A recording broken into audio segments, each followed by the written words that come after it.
Da-da-ba-bum-bum. Oh, no, no,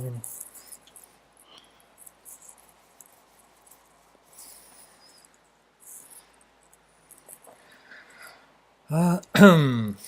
Hey guys, we're back. We're back streaming.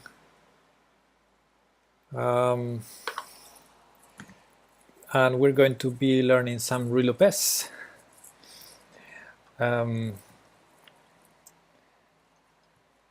Yeah, I wish Quartillo was here because he could teach us the Ruy Lopez, but since he's not, I'm going to play this thematic rated tournament, Ruy Lopez Rapid Arena, and hopefully we can learn something about this opening. So let's see, 60 players so far, not so bad. 2 hours, almost 2 hours left, so probably more people join. And let's have some games.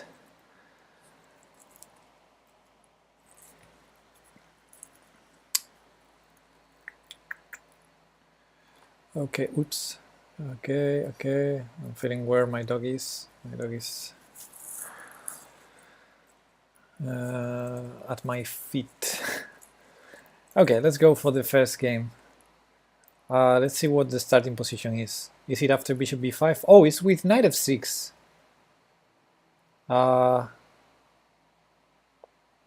So this is the Berlin, right?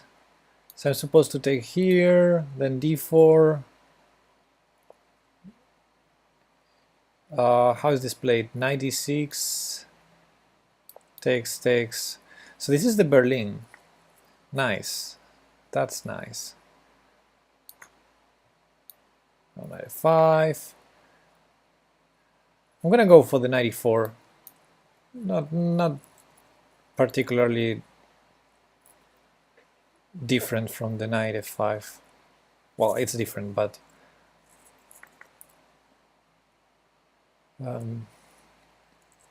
it's as playable as knight f5, but few people know that. Okay, knight d2 is a good move.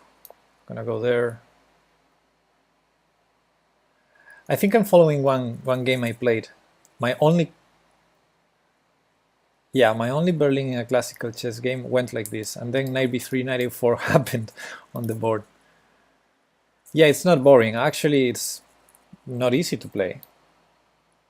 I guess bishop e6 is a good move. After the check I go to e8, and then I have the typical rook d8 to trade rooks. I usually want to play, if I'm allowed, I like the king c8, b6, king b7 plan, but it's very dangerous. White has a lot of things going on the king side, so I think I don't have time for this. Let me see, king c8, the knight is on pre, so he does something, and then h6, maybe it's playable. I'm not sure. Because knight can go to a5, then I don't have b6. Okay, so if knight a5 I go h6 and then knight e7, bishop b4, something like that. Knight e4 he's gonna have. Yeah. That's why the king does not belong on c8 so soon, so early. So now I have this issue. So I guess I need to go immediately here or something. Or else, what am I gonna do against knight e4? Okay, let's threaten the pawn. Yeah, that seems okay. If this knight moves, this hangs. So maybe it's still playable. And I think the optimal endgame in the Berlin, for me at least, is this b6 c5 endgame. So what is his idea with bishop d2? I'm not sure, so I'm gonna defending this pawn. Then 94 will come with tempo. Yeah. Well, I'm already having some issues. So I guess I need to go c5 to prevent it. Then 95. Yeah. I misplayed it. Okay, let's do it this way. Prevent 95, if 94... Oh, I expected to have this, but I don't. I'm so stupid. So he's gonna take here, and I'm gonna be in a terrible endgame now. But what else? I mean, I need to allow it.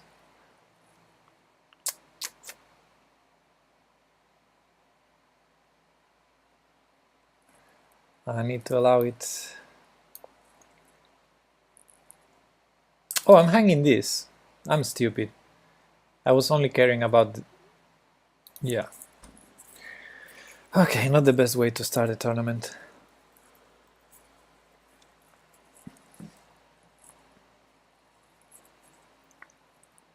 Oh, but he's not doing it. Okay.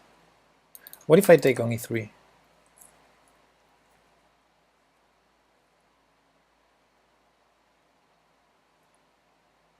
Is it too dangerous? I think it's dangerous because the knight moves, then... Ah, but my bishop... Where does it move?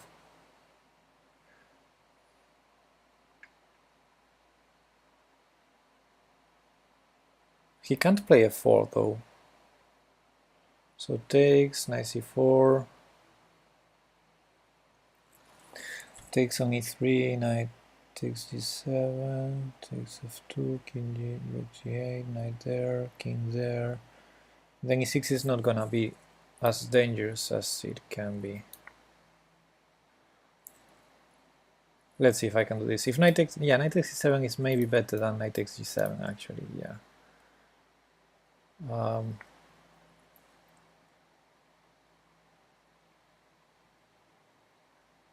Okay, I miscounted.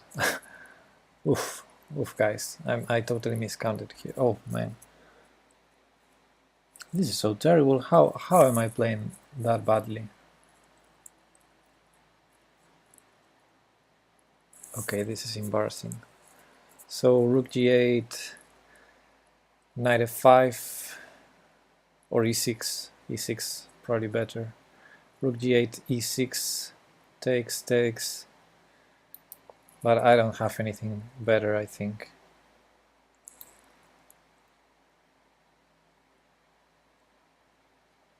Oh, he can take here. Okay. He could take there. Because then there's e6 if rook takes e7. Okay, I have a chance now to survive for the moment.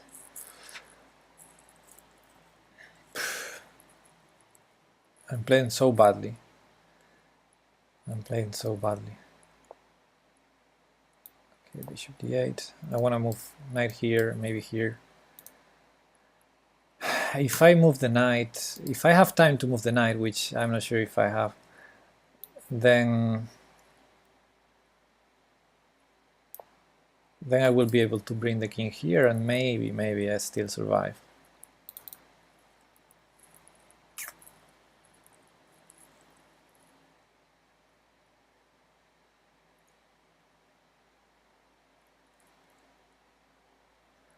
However, if I want to put the knight here, I probably need to prevent bishop b4 first. Maybe I still have knight b8 after c5. Tough position, very tough position.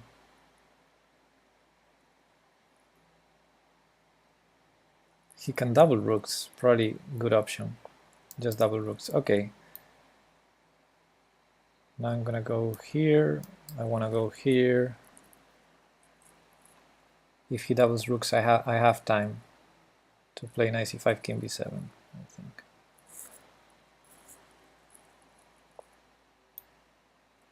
Okay, b4? Is he gonna play b4? I don't believe it, because I have knight e4 at least. And or any other move. Knight a4 maybe, also.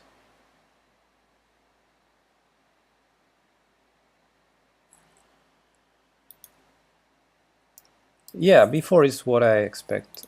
but I have knight e4, which is suspicious, but I have knight a4 at least. I'm gonna play knight a4.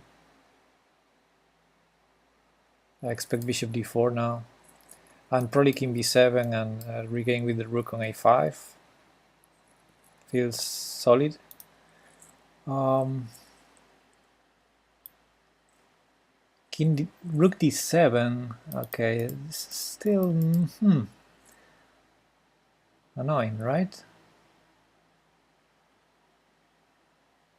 And f6 is also annoying. Okay, now I cannot go here. So yeah, his point is he's threatening something there. Okay, so I'm gonna go for a different approach now. Take here. He takes with the bishop, I have c5. He takes with the pawn. Well, at least I'm defending the knight. I can play b5, which I'm not sure about that move, but I can try it.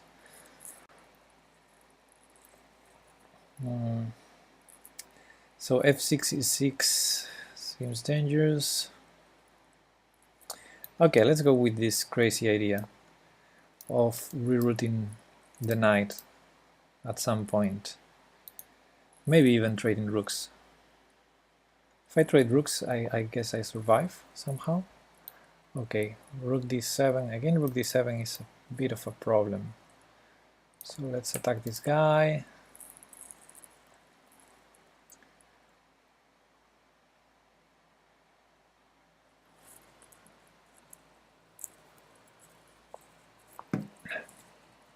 Yeah, I would love to bring the knight here. The problem is this rook hanging here. And I have no time for this, nor for this. So yeah, that's a bit of a problem. Let me bring the rook. Yeah, this is terrible. So knight b6, bishop b6, rook a1. And then I have a problem or not. Yeah, I'm losing the pawn f7 in the end. So okay, let's go here. It seems terrible, but at least I'm threatening something and releasing my knight. But it feels terrible, yeah. Okay, I guess I need to defend that one.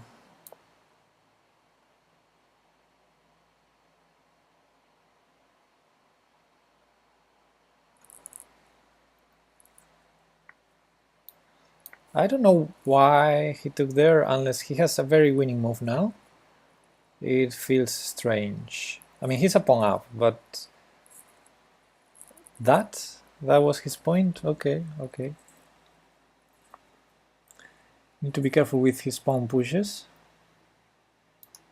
So I'm gonna go this way or not. Okay, let's go king b7 finally. Now if I move the knight, I need to be careful with rook a7, but at least now I have the two rooks that can be activated. For example, here. No, let's say here.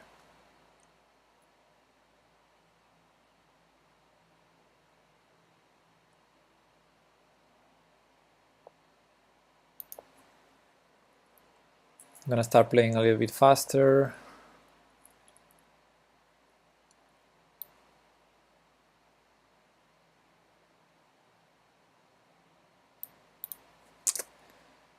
Tough position here.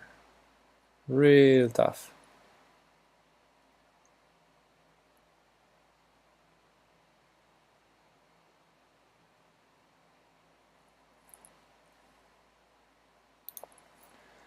Okay, I'm I'm sort of inviting to f5, but yeah, I needed to do something.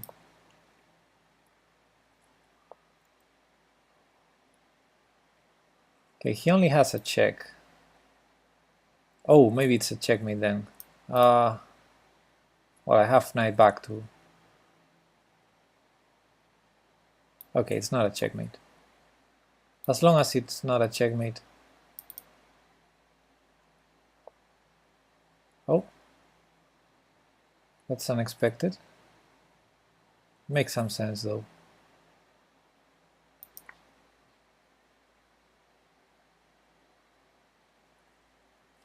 Yeah, I should be losing here. Take with the rook, please. No. Okay. Now rook here, I'm thinking king b8, and only if he goes rook a1, I go king c8 to avoid the mate. Maybe knight b6 works there. No, it doesn't. No longer have knight a4, so maybe after rook a7 I just go here, but that allows a rook trade. Oh, seriously? Okay.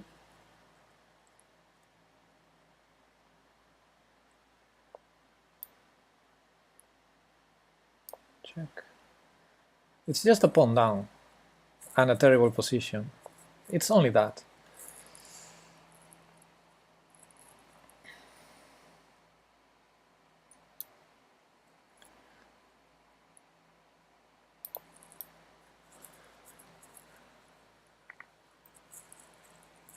Yeah, a6 probably winning. I shouldn't have gone here. Now I need to run here. Okay. That seems like a good move. My knight is terrible now.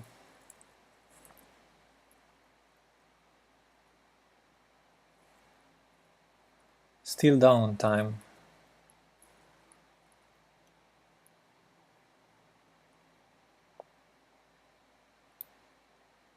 So he probably wants to play rook g4 after the check on h4. g5, rook h4, rook g4, that's his idea. Still I think the rook is probably worse on g4 than on g1. Unless he's just winning on the spot, which seems likely now.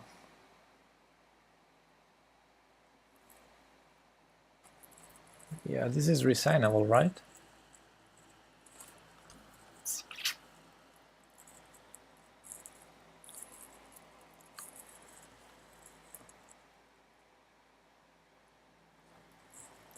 Okay, let's throw this check.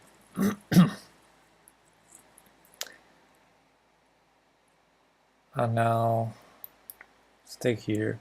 But if I have to go here and here, then I better resign.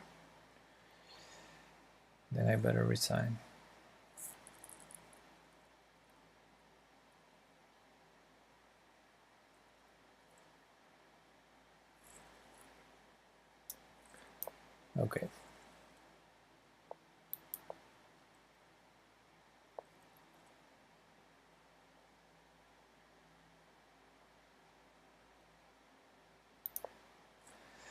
There's no stalemate.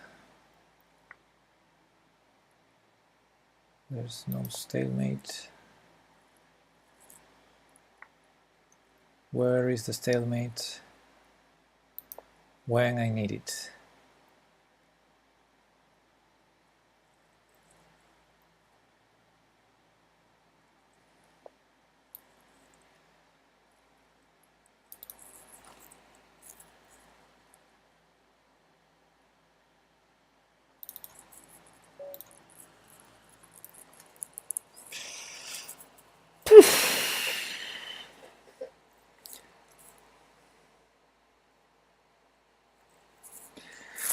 Okay, we definitely have something to learn. That was terrible. You know, I love the Berlin, but it's really hard to play it in Blitz. No, I didn't defend well. Whenever I allowed him to take on e6, which was very stupid. I put the bishop on e6, which is not what you're supposed to do. So, oh, again with black, okay. Okay, and this guy is also going for the main line. Yeah, maybe I need to just stick with the theory. I'm gonna do it now. Just stick with the theory. Stick to the theory.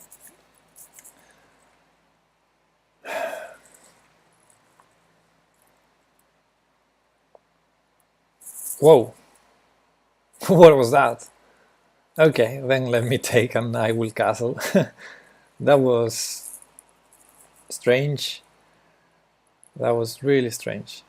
Okay, what line do we play? The 97 line, but we have the right to castle, so I expect to be in better shape than in the normal Berlins. Yeah, of course 96 is a blunder because of the mate. I see that. But I can castle. Wow, this is great. I have the bishop pair.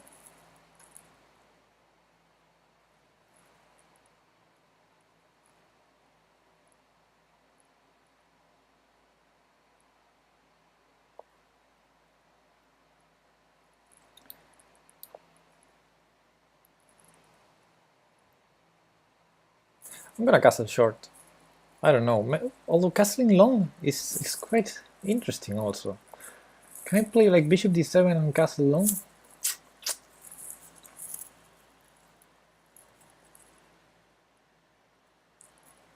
Okay, if bishop d7 there's e6 and then he takes on c7. He can do it anyway, even if I don't play bishop d7. So yeah, e6, I take on e6. Okay, let's castle short.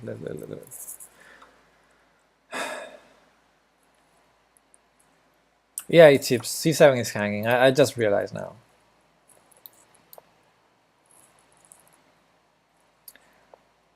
Okay. Didn't see that coming. Yeah. So this.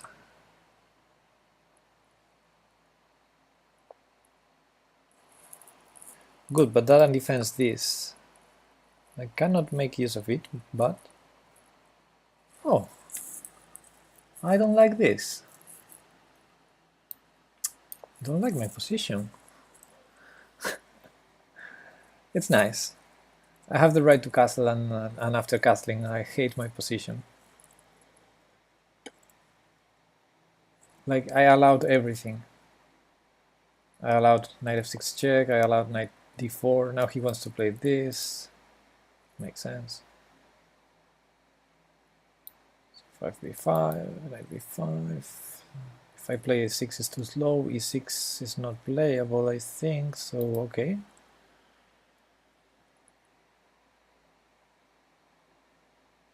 He needs to do something like this to be able to play e6. And that's, or that. That's better, yeah.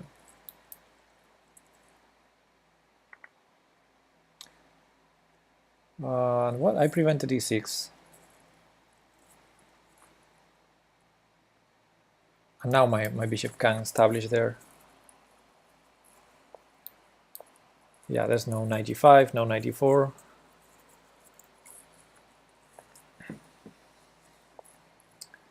Let's try to slowly improve the position. Think about c4, but actually no. Let's allow him to play that and preserve this bishop for a better endgame. I'm even considering a5 and b6. So much can change in just a couple of moves. Yeah. So this is an awesome endgame now, I think. A4 is possible, but maybe it's too soon for that. Maybe I can have a better endgame.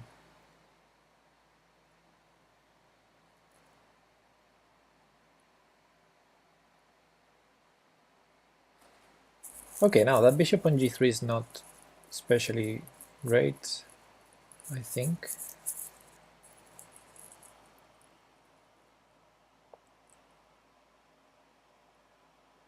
What is that? So I guess he tries to do this, but what's the purpose? Just to go here again? Ah, and then maybe here. So if I play rook d4, knight e4, double rooks, yeah, whatever.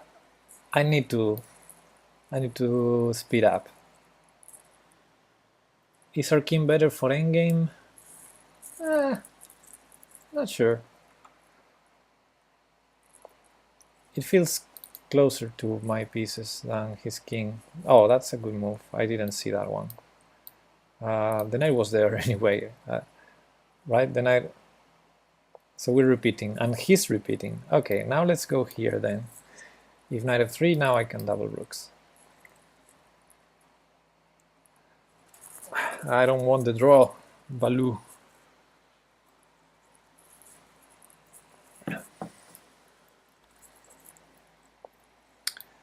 Let's go.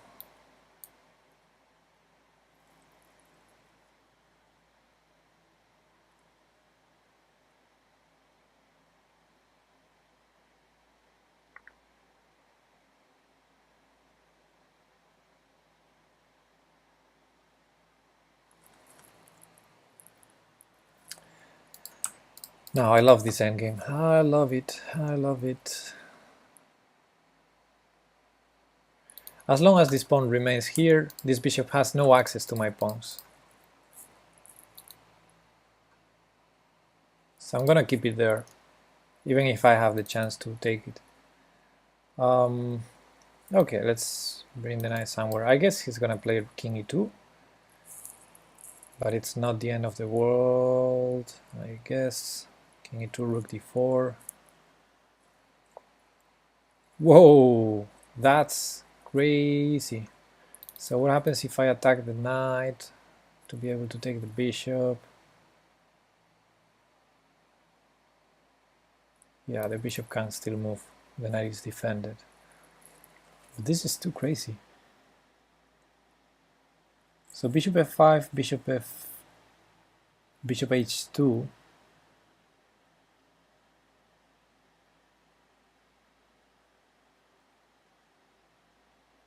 Okay, knight f5. Knight f5 I like. Now if bishop h2, there's knight e3 check. Nah.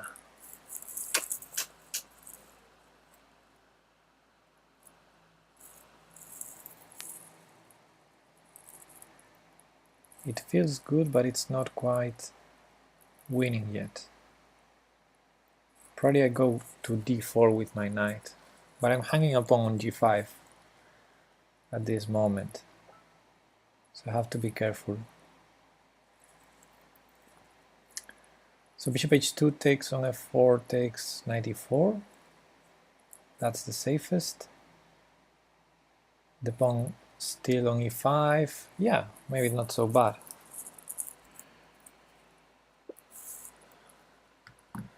I don't think I have anything special there. But yeah, another option is g4.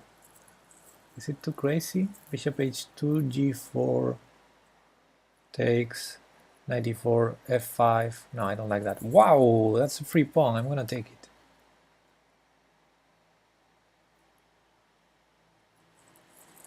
I didn't expect this free pawn. Maybe there was something against bishop h2 that I missed. What now? Knight check, knight check. He's threatening this.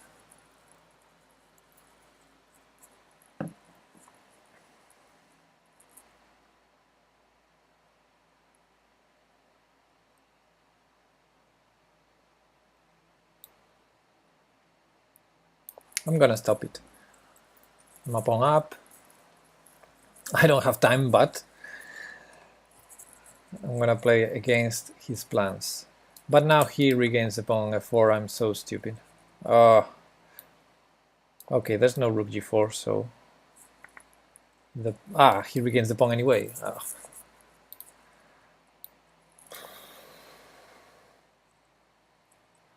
Now it's too fast, too furious time. Time to play fast. And now here.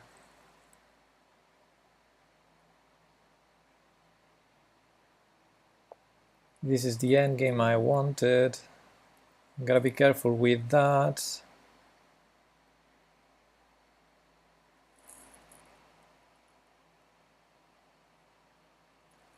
Okay, bishop g6 was an option, but I think I have this under control. Knight e5, king d7, knight f6, king c8 is my calculation. And if he trades, the endgame is terrible for him, so...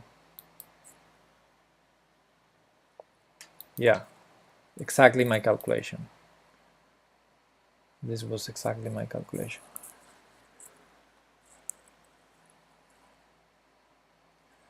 Still not easy. f7 and h6 are very weak, so if he goes like rook g7, prevents the rook trade.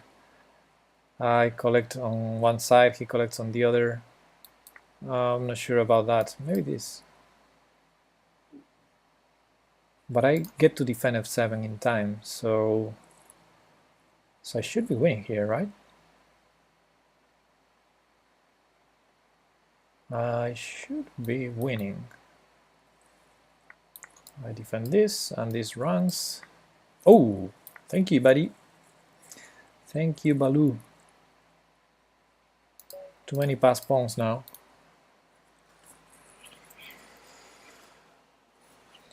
So I had 4 pass pawns. He had 3 passed pawns. That's why he resigned. And the bishop. No, that was lucky. I didn't play very good chess. This is definitely not my kind of opening. I really enjoy it in classical chess. I think it's a very enjoyable opening because you have to calculate a lot. But in Blitz, it's like I need to calculate a lot, but I don't have time. And I'm with black. I'm on the losing side.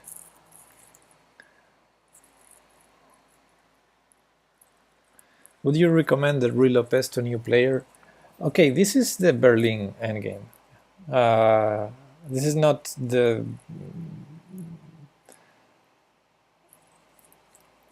There are a lot of other lines in the Ruy Lopez, which, yeah, I honestly don't think it's a bad idea to recommend. Okay, I'm berserking against a strong guy, so let's try to... I'm not throwing the check because I don't think it matters a lot. So h3, knight c3, there's a lot of lines here, and I don't know them all. So finally got yeah, I don't think the b3 line makes a lot of sense. So knight c3.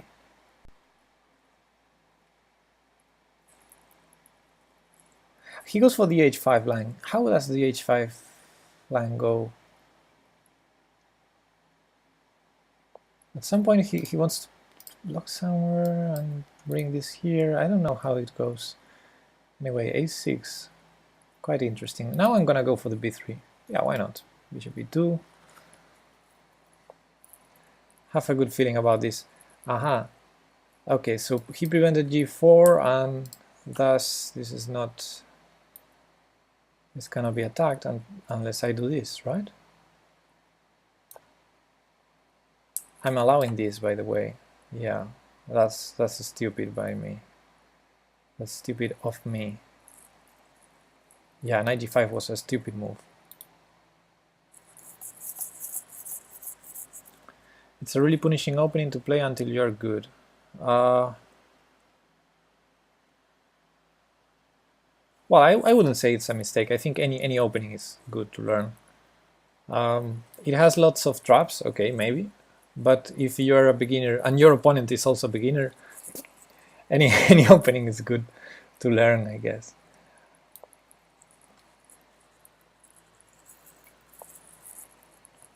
Okay. Let's change. Let's justify the knight g5 jump. Put in the knight here. And if bishop back here, maybe I go to f4 or something. Or maybe I try to double knights on c5, I don't know. Okay, that was expected at some point. So let's defend the pawn. Yeah, in a sense, if you compare the Italian with the Ruy Lopez is a little bit more strategical, like positional, like you don't play for the immediate attack, you play to undermine the defenders of the center, and so it's a little bit slower, but also more complex. But they're very close. They can transpose very easily. So okay, moves. I have. Is this a move? Let's do this. So I'm threatening this knight and preventing c5.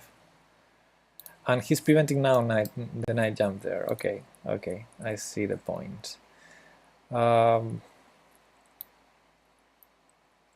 go here. I want to play f4, f5. This pawn is annoying on h4. Yeah, it's also a thematic thing that I missed.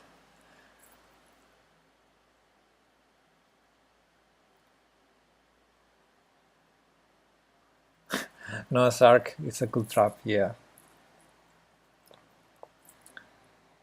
Whoa! Isn't that too much risk? Okay, I'm gonna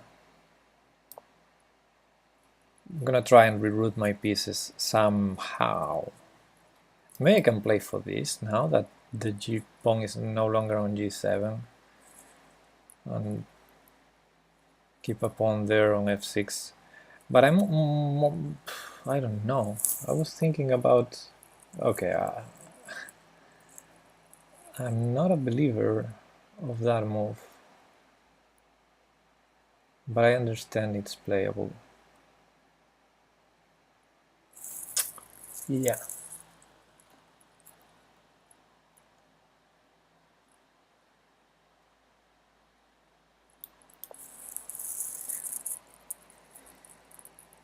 I have a crazy idea in mind,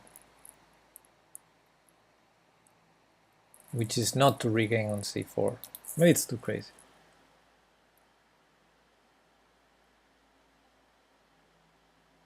If you like knights more than bishops? I don't get that.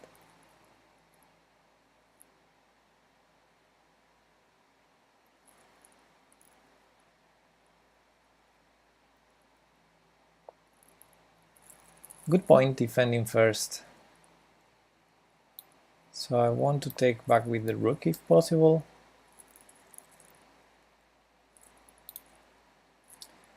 And I also want to undermine that knight on e6.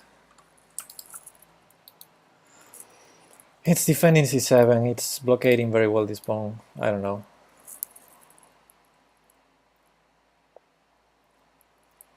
Now this square is juicy. How can I make use of it?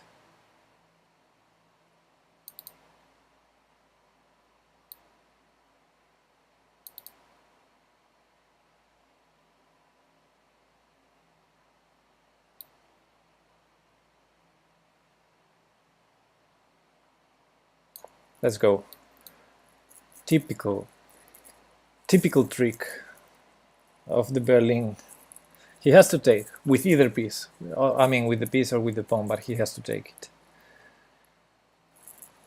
Because I'm threatening the bishop on b7, and then I have this escape square on a5. Or maybe he's considering king d7. Nah, okay. So he took with the piece, which is good, I guess. And now, here.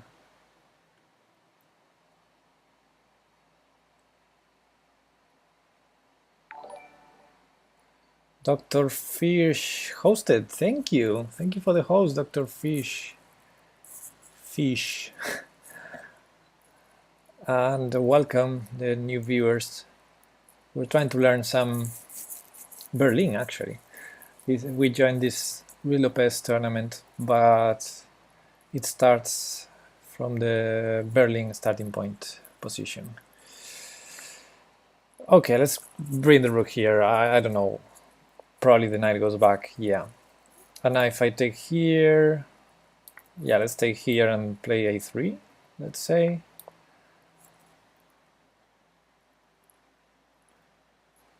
And I hope g4 is not a problem. I always have knight f4 if that ever happens, right? So rook takes is too crazy. So let's go here, putting some pressure there. Now g4 might work because I no longer have knight f4.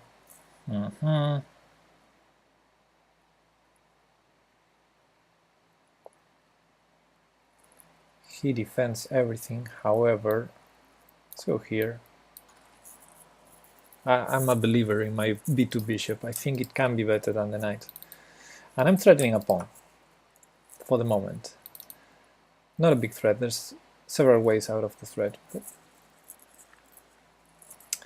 I'm running out of time also, so yeah, I should start playing a little bit faster. Let's go here to the open file. Why not? Position feels drawish, kind of drawish, but I'm concerned about my time. Go here, maybe this, because I'm preventing f6 with this last move. Oh, so he still has a defense for the g5 pawn, which is annoying. But okay, let's disrupt the structure and try to bail out because I'm running out of time. I want to go for the all trades draw if possible.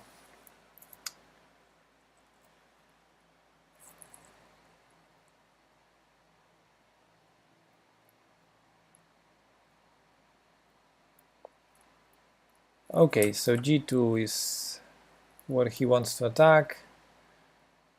Let's protect it in advance. And now how will I deal with this? Probably with bishop e3. Oh, that's a different story. Now I'm no longer pinned. He's no longer pinned, I mean. Yeah, I got some issues now, right? Huh. Yeah, let's control the g5 square and defend one of the two pawns just in case he goes here. I can, well, maybe I can trade. I wanted to trade, so let's do it. Rook takes h3 is not possible because I'm pinning. It's good. Knight f4 is probably bad move. Knight f4 takes, rook d1, c4 takes. Well, knight f4 seems possible, but maybe rook d to d1. Nah, I don't believe it. Okay, so let's have a pass pawn. He's gonna have his own pass pawn, but you know the pawn structure wasn't symmetrical, so I couldn't prevent that. Now he has a trick there. I'm not gonna blunder it. I hope. Okay, I have access to the f6 square, which is important. Also d4 is protected, so h4 cannot be protected. And if c3, rook c1, attacking the pawn, okay, that's annoying. Let's take it.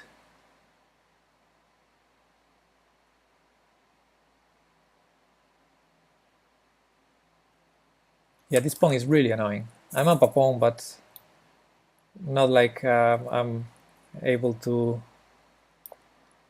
stop it very easily. Oh, c2 rook d1 is a huge threat. Yeah. Okay, I blundered there. No, this is resigns. This is resignable, guys. Okay, I'm gonna still try, but yeah,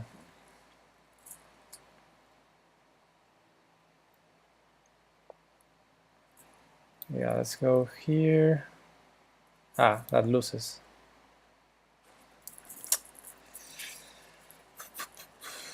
Yeah.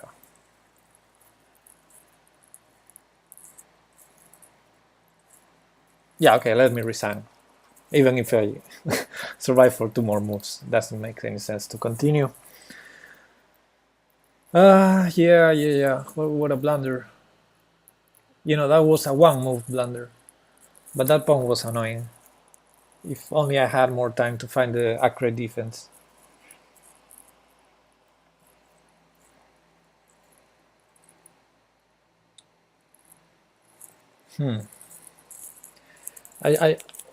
Did I berserk in this game? I can't remember.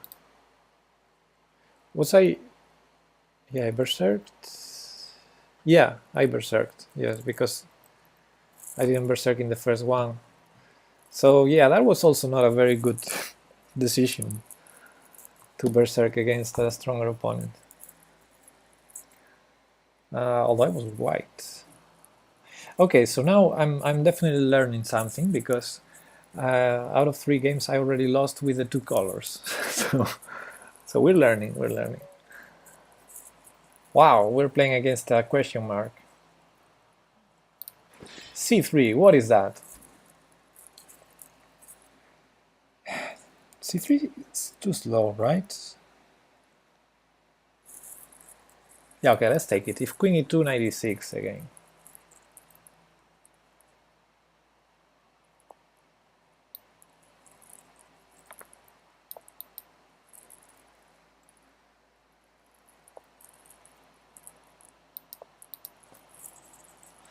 He doesn't want the pawn E5 for some reason.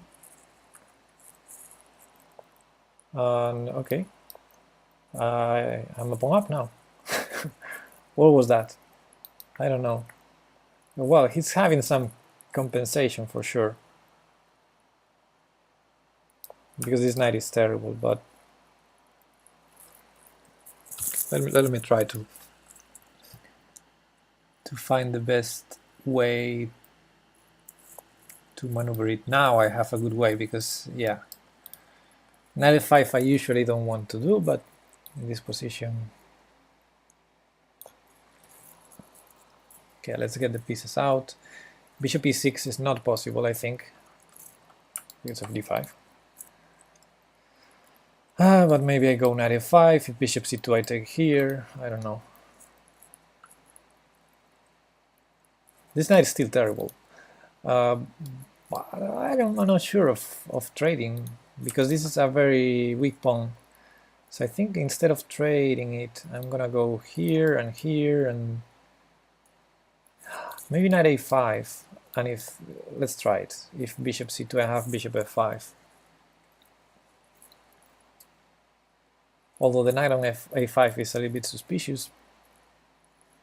But if knight e4, I had knight takes b3, I think. No, knight takes f6. Okay, now I don't have a problem, because the queen is defending the bishop. Yeah, I think I misplayed it. Here, I think, instead of bishop c2, he had knight e4 attacking this. Yeah, that would be not so pleasant for me. Now, after knight e5, I can just move the knight back, or here.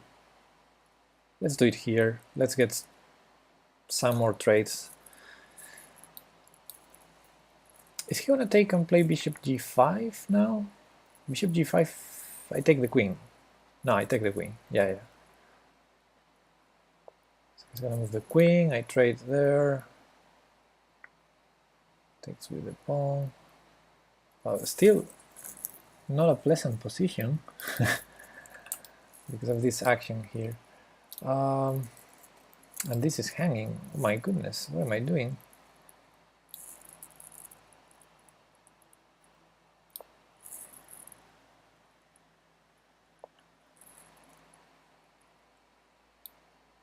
This is not possible. Shoot.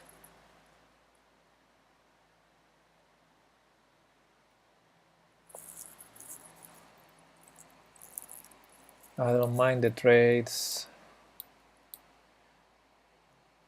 E6 I didn't consider.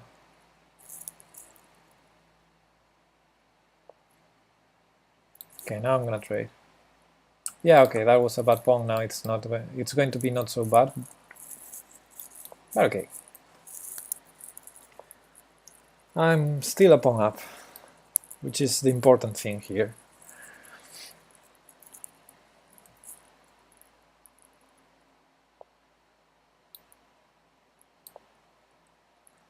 This 3 versus 2, they should decide the endgame. This is still isolated, so half your games. How have your games been? Good. They've been good, thank you. I'll go here.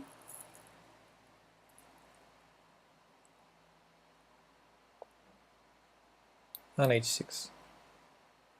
A queen c4, cute.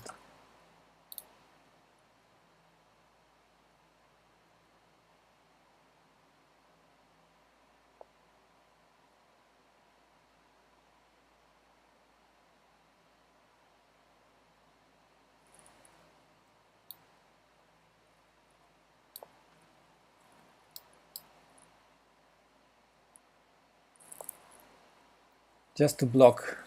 Just to block. Okay, let's block. Should really pay attention because I can learn. Yeah, we all can learn. Ooh, now that's... Let me see this. What's going on here? I'm threading this, I'm threading this. Ah, queen f2 still.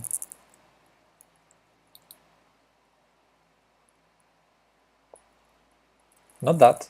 Now I can take the rook, or I can take this. So if I take the rook, takes, king f2, rook f2, probably good, but let's keep it simple. Let's take the free piece. Let's take the free piece. Queen f2 was much better than queen d3. Now...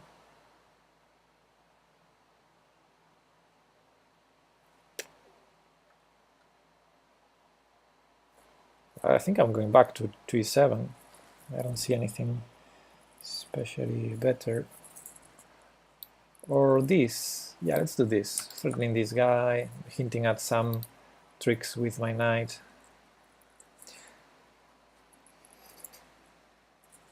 John Jong is waiting to learn the Dutch defense and the Evans gambit. Oh, okay. We can... Yeah, we can do that after the tournament.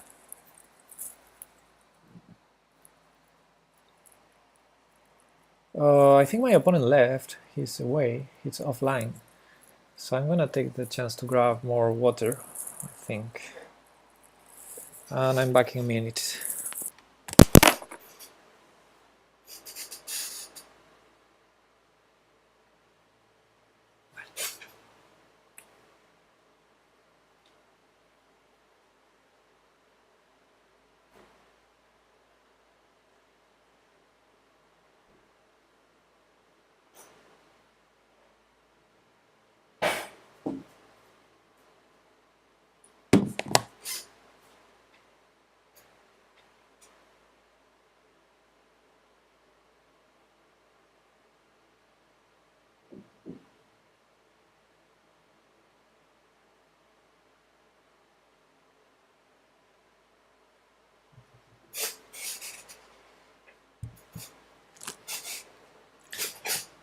Okay. Oh, yeah, my opponent is offline. Ah. Okay. I can catch up with the chat. The opening I think I should learn is French. Ooh, that's a tough one. Yeah, Violatis is right with that.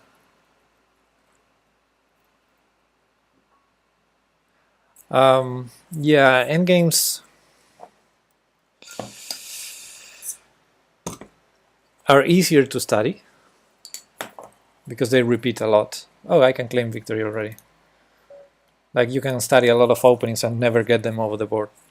But endgames, yeah, they tend to repeat the same types of endgames.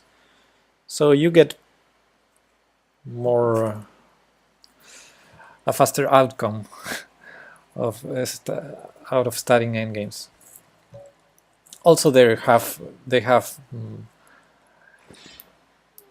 a higher impact in the result of your games, because yeah, you can have a terrible opening and even then win the game, but when you blunder in the endgame, you're just lost. And I think another important reason to study endgames is that at least in classical chess, whenever I get to an endgame, I'm so tired that I better know what I'm doing. I mean, if you put an endgame in front of me, okay, endgames are easier to calculate than middle games. So if you put in front of me an endgame, I can probably solve it, like calculating and so. But in a real game, when I get to the endgame, I'm so tired of the middle game that it's useful for me to know what I should do and then just do it and have the knowledge instead of having to calculate even more. Okay, that being said, I was playing all of this without thinking, so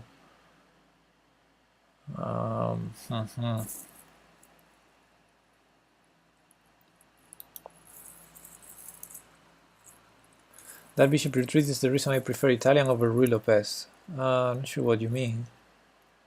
I loved that retreat. Because now, for example, if I play queen c2, he has to play g6. Still, I think queen c2 is not the most annoying. Now I have an annoying one.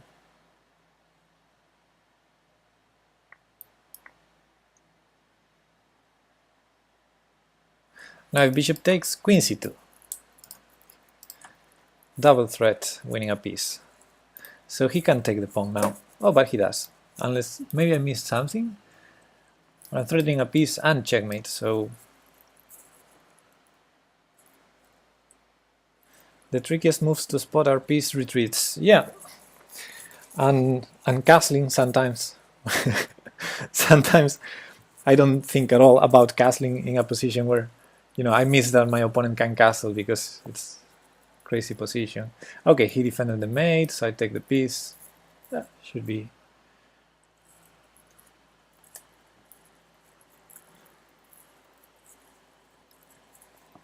But yeah, so backward moves are, especially with knights, and sometimes with bishops, when it's a long move, like your bishop is on h7, defending the b1 square, sometimes that is hard to spot, yeah. Okay, I'm a piece up, life is good. Let's trade pieces. I wanna trade pieces, trade. How do I trade pieces?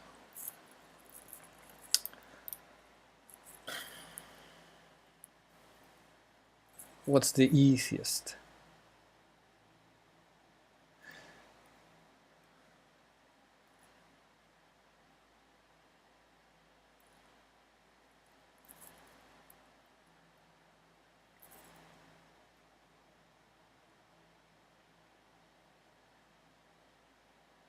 No, there's no Greek sacrifice here. That's a bishop that can go to g6, be careful. No, bishop h7, king h7, and I have nothing. But every move is good. Every move is good. That's why I'm thinking so much. And that's what I don't like about this position. I'm thinking too much. Okay. Let's play 95. Yes, John, but he's gonna take with the king. Okay, I wanted to do 94, but bishop f3, knight f... I didn't want to allow bishop f3, that's why I played this first, and then I'll bring a knight here after trading bishops. I just want to trade and keep things simpler. I'm a piece up.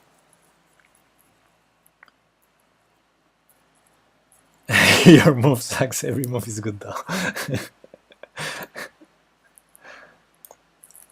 That's a nice one.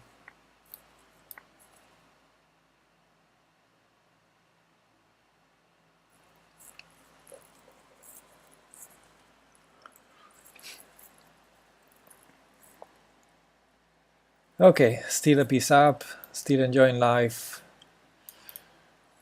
Queen d6.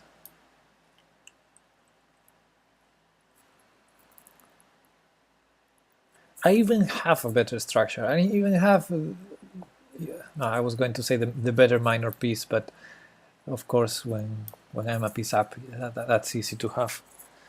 Okay, queen h5, queen h7, or queen h8. If queen h5, I'm thinking I can start... Nah, that's too much. Let's try to play for g4.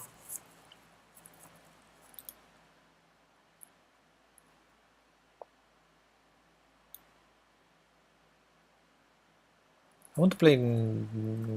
Let's take that one.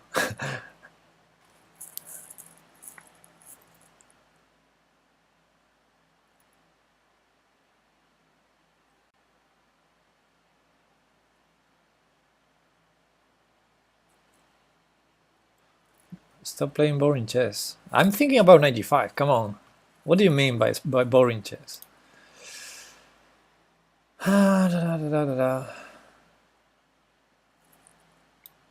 Yeah, doesn't work.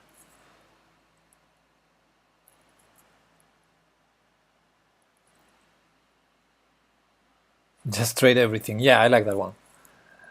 I like that better. What's his threat? I don't even see a threat.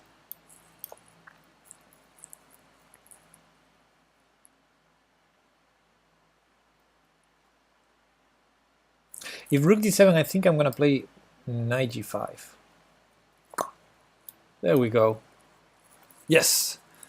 If he takes the knight, I take the rook. If he takes the queen, I checkmate. Good.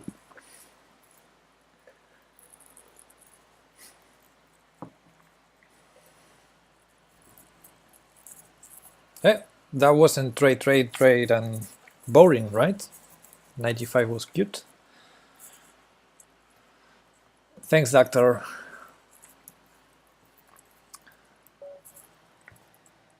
Bishop takes c6. Okay, okay. I already don't know how this goes, but I guess he's attacking that, right?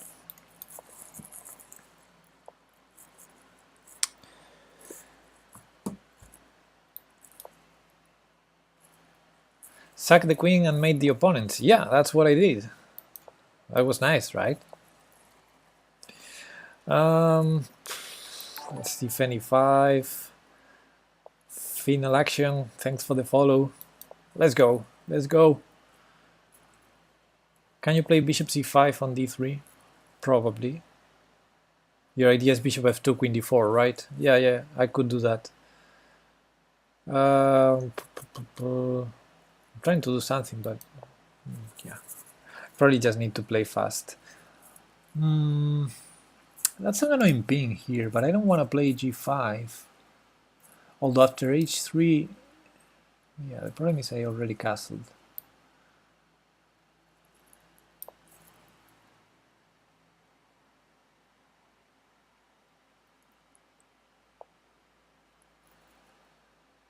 Okay, let's go now. And now queen e7, knight g4. I take with the knight. Dr. Fish is following now. Thank you. So knight g4, pawn takes g4, bishop c5 to prevent f3. Ah, okay, he doesn't do that. Okay, let's go here. I want to play g4 at some point. It's the typical. It's the even this, but not now.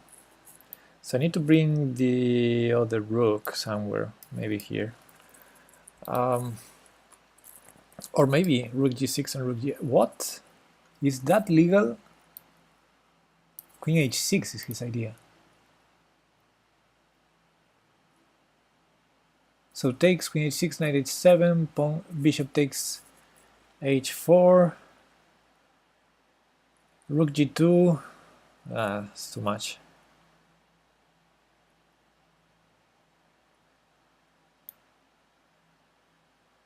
Okay, let's try this.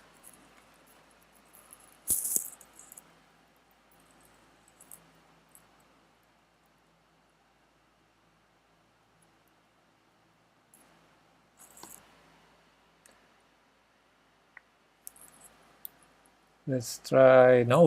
Let's stop undefending e5. What am I doing? What are you doing, Pepe? Okay, let's stay here. That cannot be bad. Right? Now the check can be interesting. Yeah. It has to be interesting. And now next move is queen h5 mate, right? No. Oh. I didn't expect that specific move. Now that knight is pinned, I can either attack it or try to build more attack on the g file. Yeah, my king is a little bit iffy. I understand. My king is not in the best shape ever. But on the other hand, so for example, if I go here, queen h6 mate, yeah, I see that. But on the other hand, okay, that unpins the knight.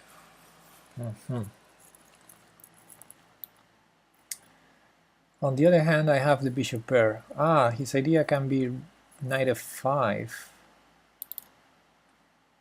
So let me defend h6.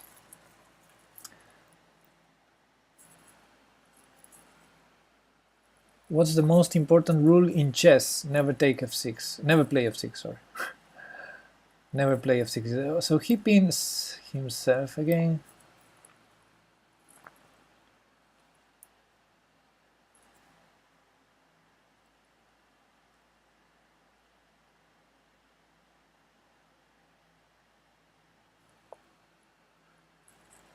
Yeah, I want to keep the bishop pair. That's why I'm not.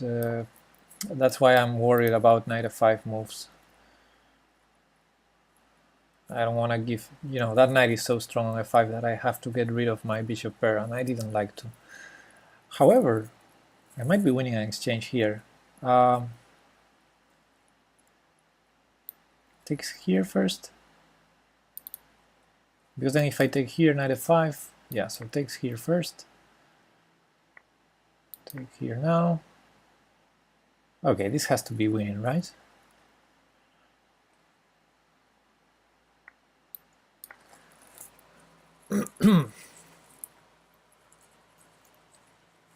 This has to be winning. Oh, I didn't expect that. So queen h4 is interesting. I can also trade the two rooks for the queen, which is apparently what he wants to. Let's do queen h4. Let's use our intuition. Now, any move is good. But I probably don't have a threat. Maybe queen h3. Yeah, queen h3. But he can't move. Like if he moves the queen, rook g1. If he moves the king, rook g1 also, or rook g2, depending. Okay, check. Now I'm winning the queen, basically, by force. Yeah. It was probably better with the queen, or not? Yeah, I don't know. So the knight goes there. Uh-huh.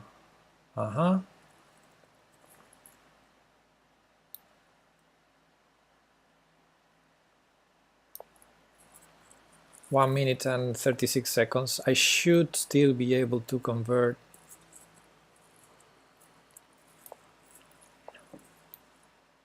Isn't this cute? This c4 threat? So he has to play e5, right? And then I take on... No, I cannot take on f3. What am I saying? Oh, he missed it. Nice.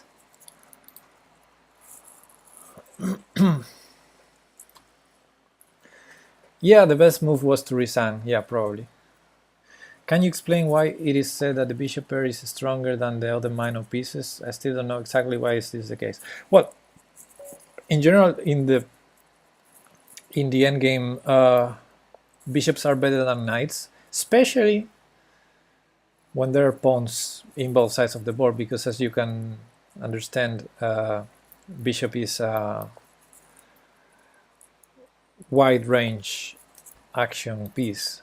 Bishop can move to one side to another very fast, and knights are always slow, and they're changing colors every move. Knights are tricky, but on the other hand, they are more limited than bishops, as you can understand. Now, the thing with the bishop pair is they control all the colors, because the problem of a single bishop is it only controls one color complex in the whole board. So even though bishops are strong, in an endgame where you have bishop versus knight, for example, it's not always like the bishop is totally dominating, because sometimes your problems are in the other color, not in the color your bishop dominates. So for example, if you have all the pawns in the other color, you cannot defend them well with your bishop. So yeah, bishop pair, the nice thing about it is you control all the squares of the board with pieces that can have a long range of action. Okay, that being said, I wasn't paying a lot of attention to this game. Sometimes a bishop can be blocked out from the same color pawns too. Yeah, in general I prefer bishops over knights, in general. But in Blitz, for example, I tend to prefer knights because they're trickier. Okay, what am I doing here? So I'm a little bit behind in space, so I want trades to happen. He wants to avoid trades. Also, e5 was hanging if he takes with the rook, which I didn't see. So maybe that's probably, yeah, that's most likely the reason of his move. So actually the bishop was better here because I would have knight g5. Anyway, let's go to the main line.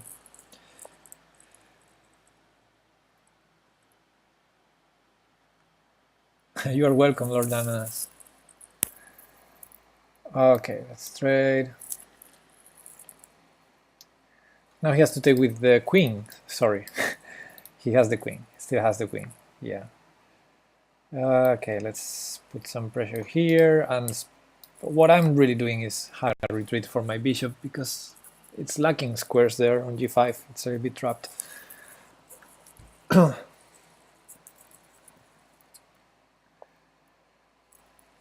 Yeah, and as you can understand, also bishop. Let's say, for example, a bishop here would be terrible because it's hitting our own pieces. So bishops usually like open lines, open diagonals especially. So when there's a lot of pawns and they're blocked, bishops are not so good pieces. Then knights excel because knights can jump like from here to here. So knights don't necessarily matter about the structure, while bishops are terrible behind a very closed structure. So yes, usually depends on the position where, but in general the bishop pair is very desirable. Yes. So I'm thinking queen here to threaten rook c6, and maybe he goes queen d6 or queen b6 to stop that idea, and I guess I don't mind.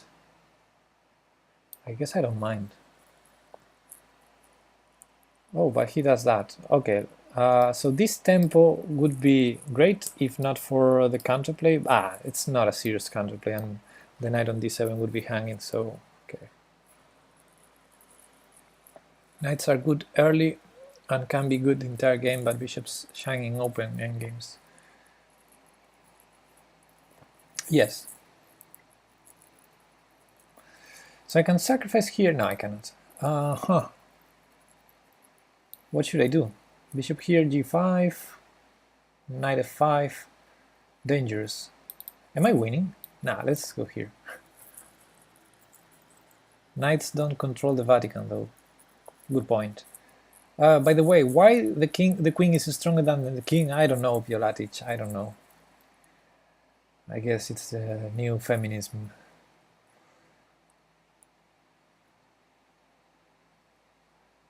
Okay, let's do now queen b7. Yeah, let's do queen b7. That's annoying because I'm threatening this knight. So if the knights defend each other, a6 is hanging. A6 was hanging already, but I have rook c7. Oh, queen b7. So annoying move. So I'm hitting this knight. I'm threatening rook c7. So for example, knight b6. I can already trade rook for two knights, but I can also play bishop a5. Ho ho! Hello! In real life, the Catholic Church has the bishop pair.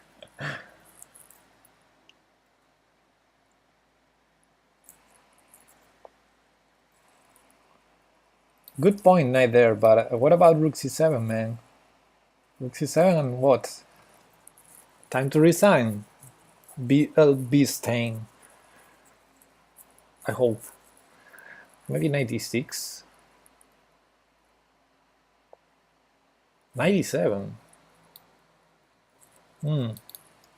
Okay, okay, not so soon. Still not time to resign. So his point is, if I go here, knight goes here, and I still can take 2 knights for a rook. I think I will. He found a good resource there. I hate it. My knights are terrible here.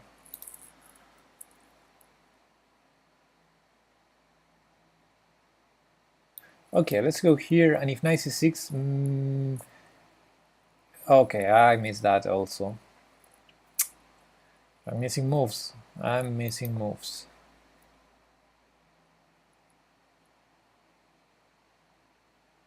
He's not even... okay, now he's giving me this. So I think I will take. Because the alternative allows knight a5. No, I will take. Yeah, 2 knights versus rook. In a closed position. Yay! The problem is not so closed.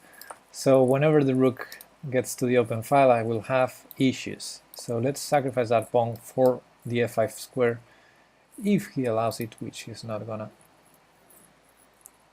And if he doesn't allow it, maybe h6.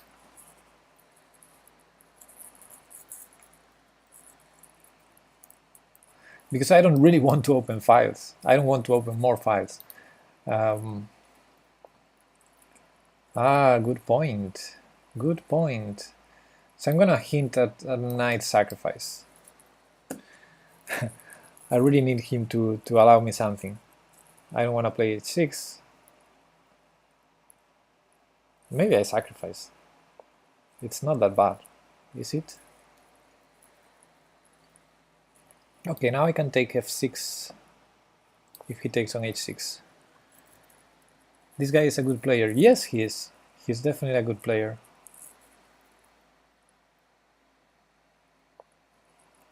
Okay, now if I take here, that's another open file for him.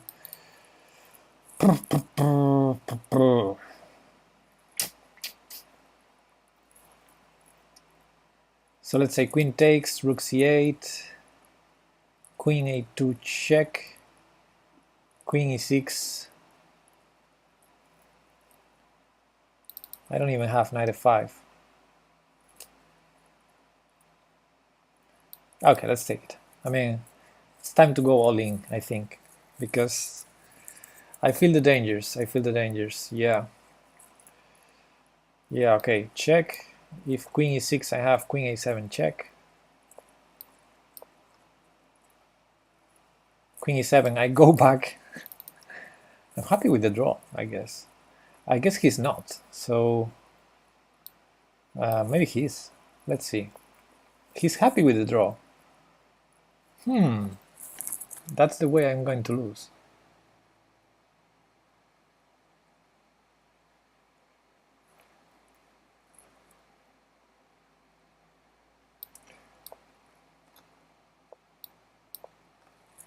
This is the way I'm going to lose, by not going for the draw.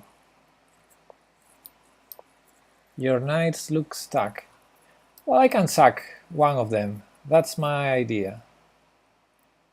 So check and take.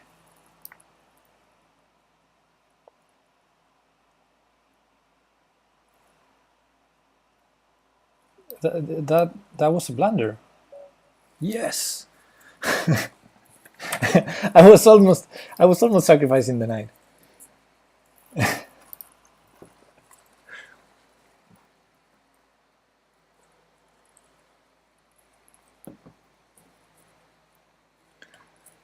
Thanks, Doctor. I really had a strong counterplay there, but yeah, I don't know. I think it was probably around equal, or but very unbalanced. Okay, so 32 minutes to go, and I'm in top 10. That's nice. I've won 4 games in a row. That's nice, also after that terrible start of the tournament. So 18 points, number 3 has 21. Okay. Let's see if we can keep up with this pace.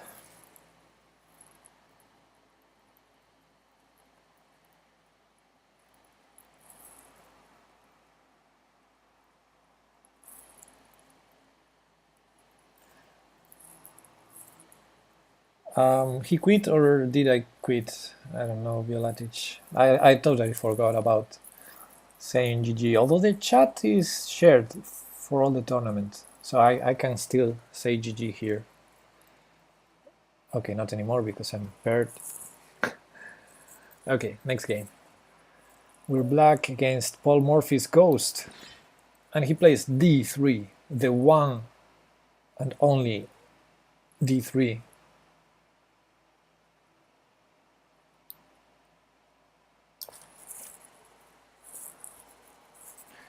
Let's go. If he goes D3, I go D5. I don't mind if I lose a pawn. Maybe I can regain it somehow. Oh!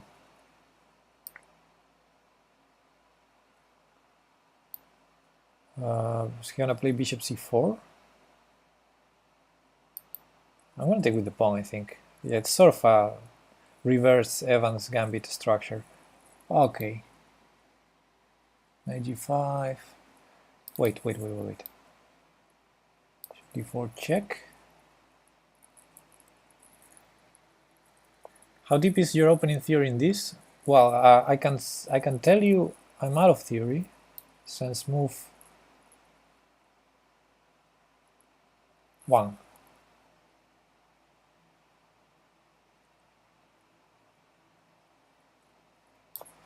I mean 1 here in the here. It's not the move 1. I mean since d3. Yeah, 95. Sort of expected that.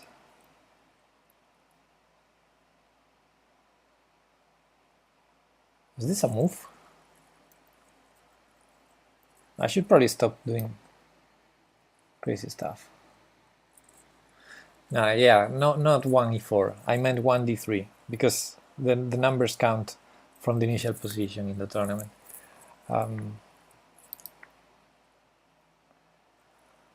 Okay, queen a4 was interesting. That, I don't know. Whose structure is worst? That's the key point. So I'm gonna sack the pawn on c6. Let's go.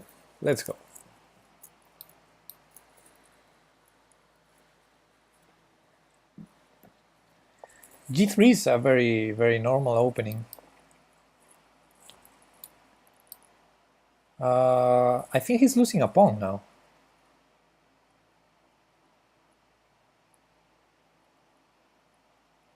Trade queens, 94, I take a pawn. I think I'm winning a pawn here after h6, unless I'm missing something. If knight h3 would be a blunder, of course. Loses a piece. If he goes 94 immediately, I'm not winning a pawn. Yeah. 94, and I'm not winning a pawn. But the structure would be great. Now I'm winning a pawn.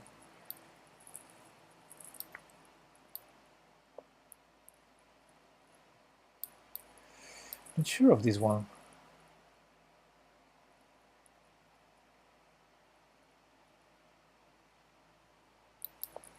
Okay. Yeah, queen could take on c6. I don't know why he didn't take on c6 at the beginning. Not now. Like when I threatened the knight, if queen c6, I had bishop d7, defending the rook, hitting the queen, and also hitting the knight, so I would win a piece. So, but before that, queen c6 was of course possible. Okay, I didn't realize this was also threatening this. That was so stupid. So I'm gonna give up the c6 pawn finally again.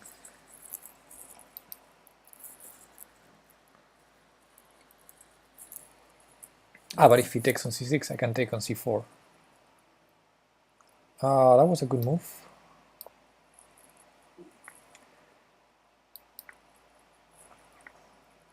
Yeah. So he regained the pawn, although the bishop doesn't have a good... Ah, yeah, okay. So I'm gonna trust my passed pawn, I think, but let's do it this way for the moment.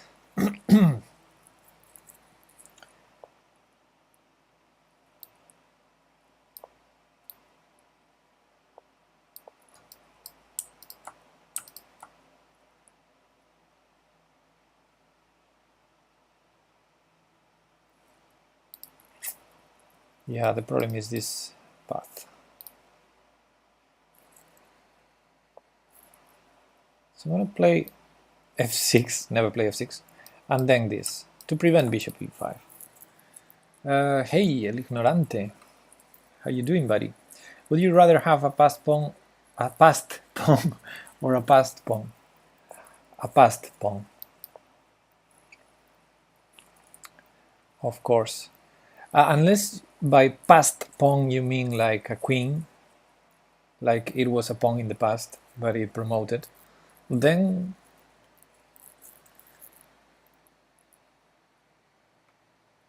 g3 is the king's Indian.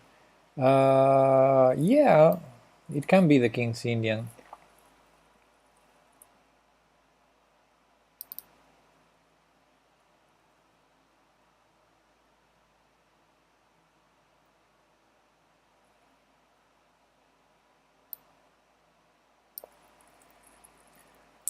I'm trying to grab that one, although I'm not sure if that's so great.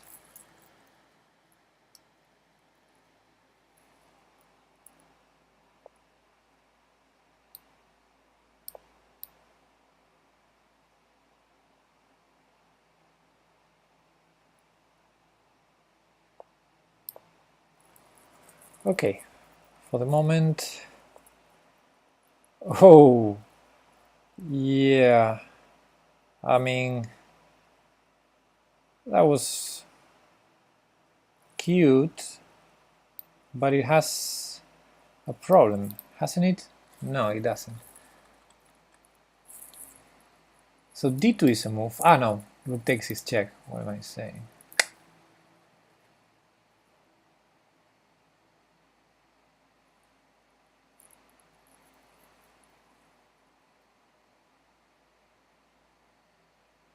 Okay. So here, and I'm gonna be in an endgame a pawn up, which is probably not winning, but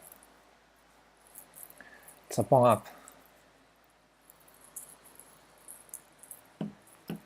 Take and play d2. There was a problem with that. Can't remember now which was the problem, but there was a problem with that.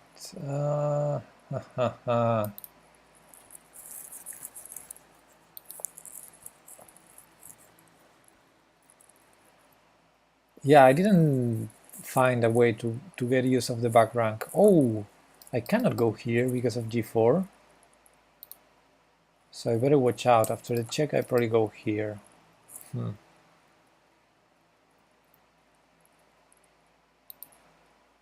Or here to force the rook back.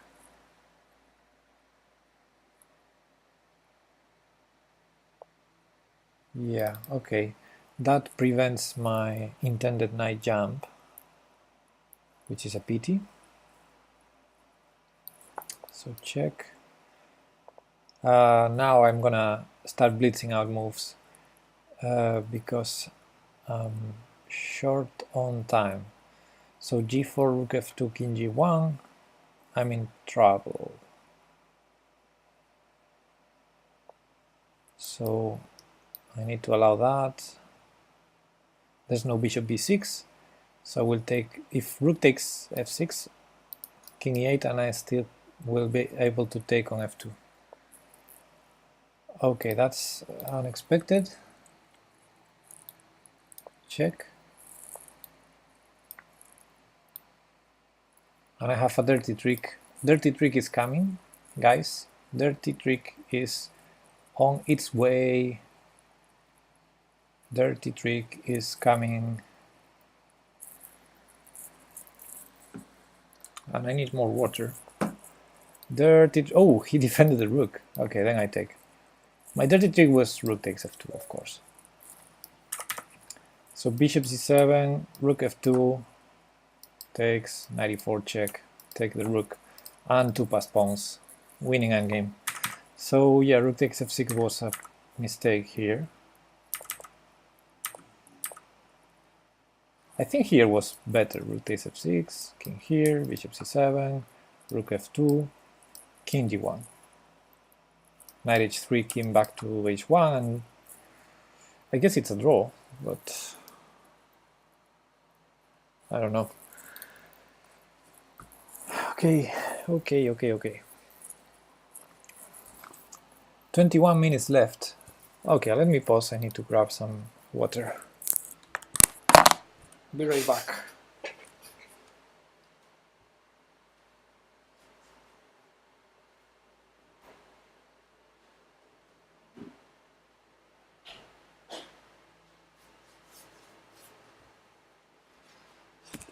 There we go.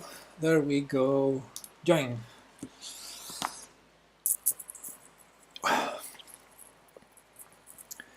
We literally beat Paul Morphy. No, we beat Paul Morphy's ghost. I want to know why you couldn't play d2. Okay. So you mean rook takes d8, bishop takes d8, d2? I think king f1. So if you're checking, just checking f1. Okay, let's go with this one. Knight c3. Okay, what am I doing here now?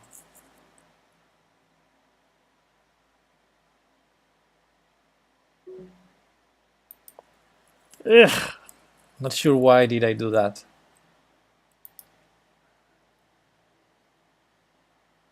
The bishop is defended on b5, so... okay. Still has a pass. Still has a pass. 74. Okay, I'll take that.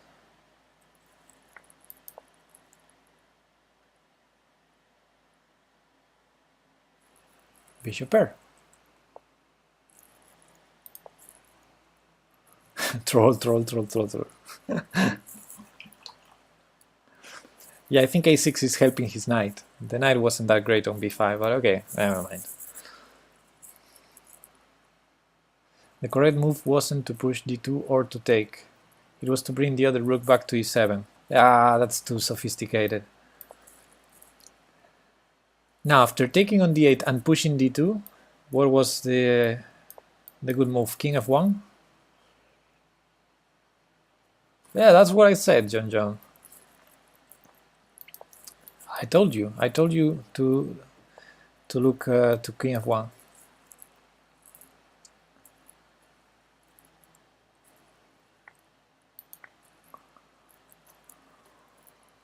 You don't listen to me. I told you 2 minutes ago, or 1.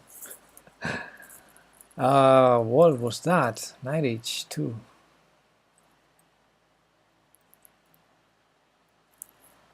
If he wants to play a4, he's too crazy.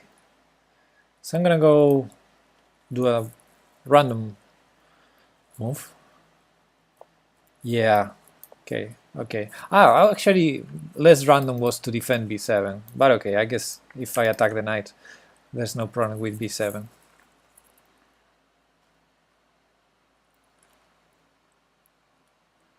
But when you took, you went to plus 0.4. Well, I'm not thinking in objective evaluation of the positions, especially when I'm in travel. That was the case.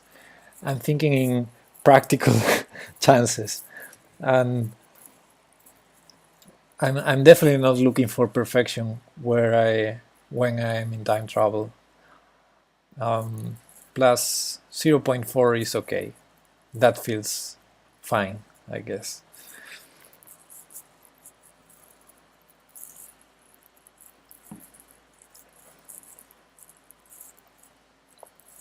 Sometimes I look for perfection, but that only happens in classical chess.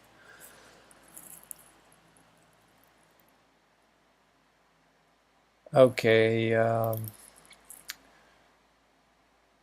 so I guess we need to get out of there. Actually, I could have taken on f4, or maybe not. Wow, I didn't see that one. If you want to play g4, I would love to see that. g4, come on, come on. Play g4. Ah, knight g4. Yeah, that's probably better. So this bishop on f6 is a terrible bishop, so I don't mind if he takes it. But probably better is to go with the queen to g3 and threaten knight h6. Okay, I want to have a passed pawn on the a file.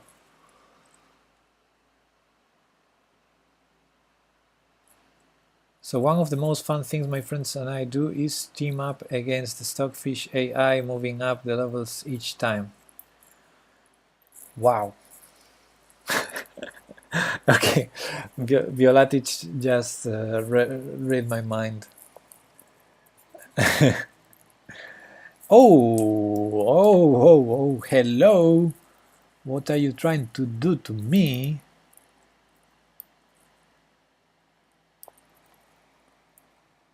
This guy wants to crash me.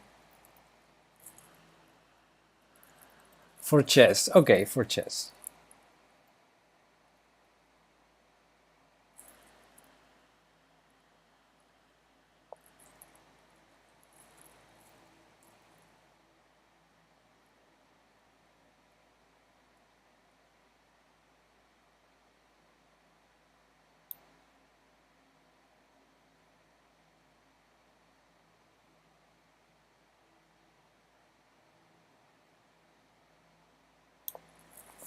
Whew.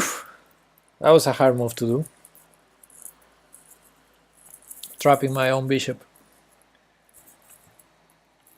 Oh, knight h2, I missed that. I calculated this, and even this. I didn't calculate this one. Okay, still playable. Yeah, still good for me.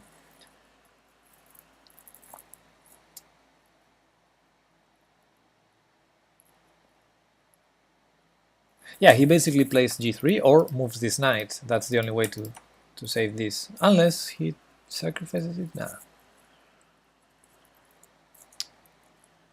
It's not like trapped. He just moves this knight.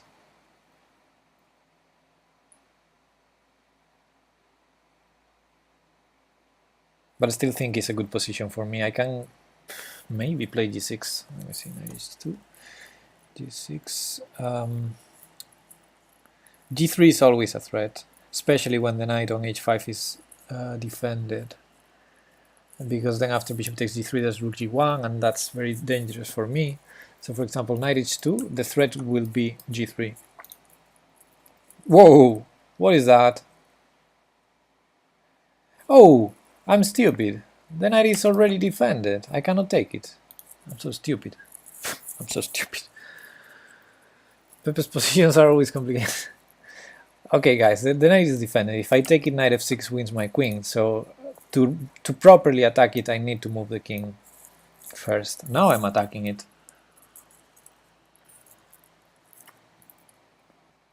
And I have my pass pawn, which I wanted to have. So if nothing's happening, I'm gonna play rook a8, a6 to a5, then a4, a3, a2, etc. That's my long-term plan, but first I need to solve what's going on with these pieces here.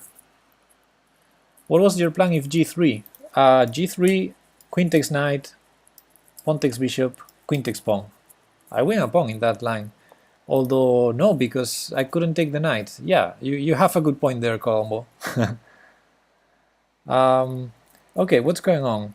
So I take the free piece, he takes on g7, I take back on g7, f7 and f6 are defended, I'm gonna take the free piece.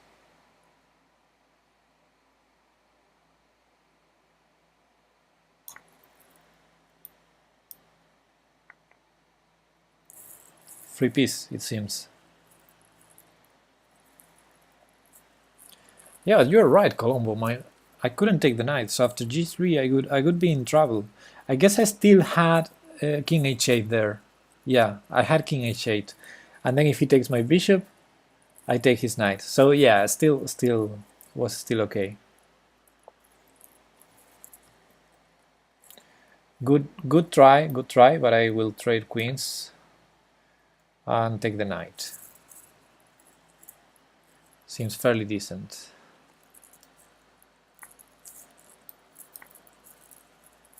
Now it's 2 bishops up, passed pawn on the a5. Yeah. You can resign, buddy. Okay, I'm gonna start pushing the pawn.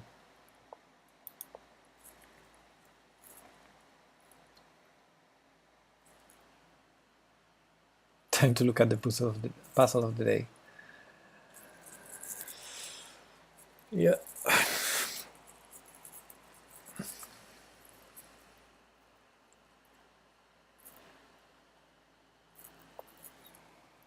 That's a good quote. To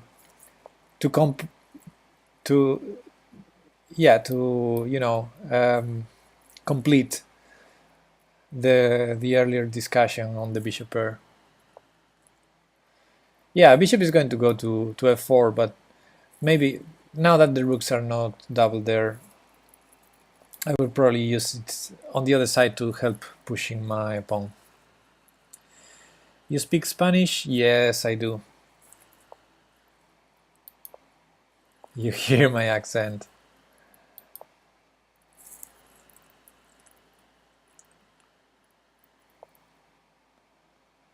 Oh, is he gonna sacrifice there? Nah, I won't let him. Take this, no problem.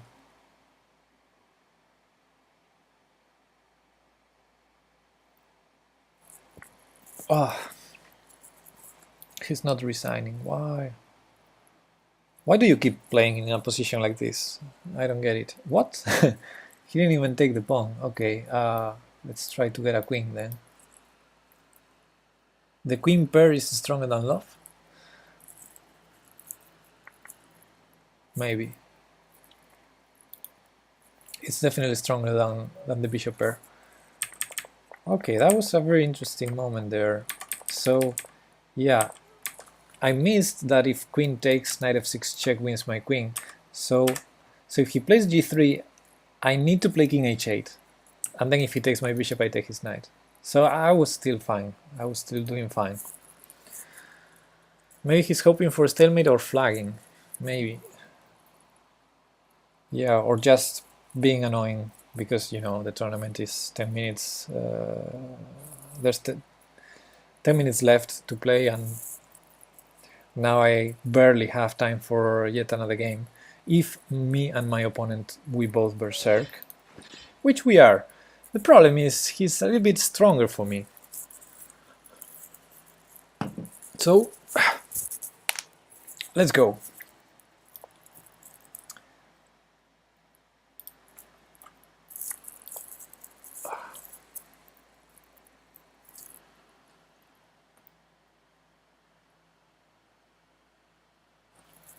He missed mating 1. Nice.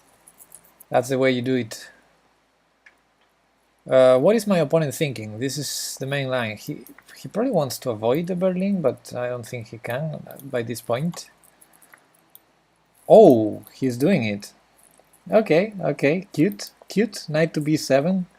That's what he was thinking. He's gonna try to crash me like that. Let's see.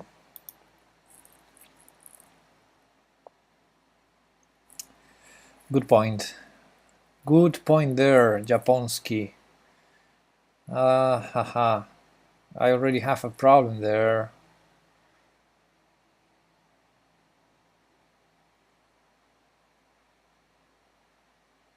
I already have a problem.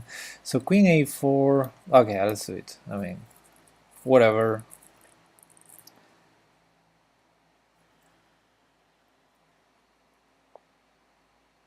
I didn't expect that one.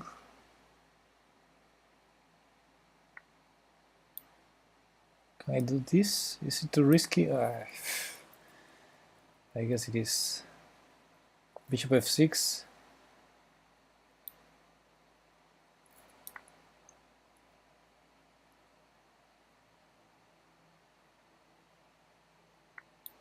Oh, with the knight. Okay. Okay. Time. Oh, queen c4 I had. I'm so stupid. Ah, never mind. This is also good. Check. And now instead of knight f7, I'm gonna take it, which I couldn't. I'm gonna take this one. And now check. There we go. Queen d5. Oh man, I'm missing everything. Bishop f2.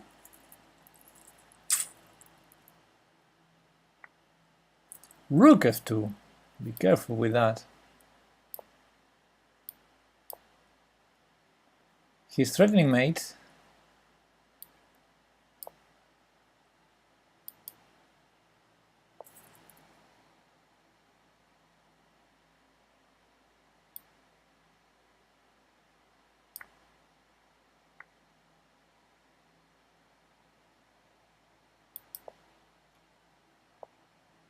I'm scared. I'm scared.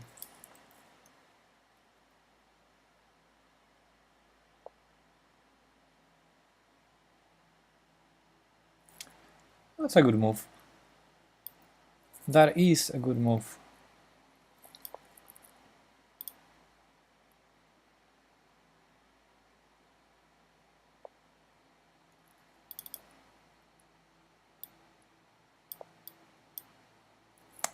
Yeah, if he takes on a5, I'm gonna take on d4. That's my whole point. Is this draw? Probably not.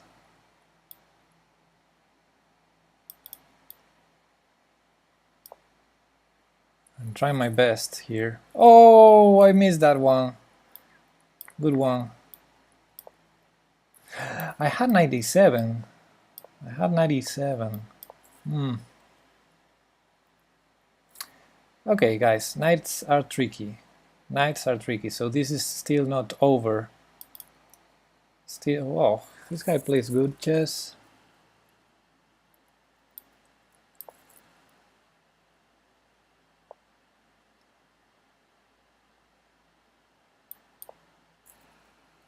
He's preventing everything, basically. He's doing gorgeous chess. Okay.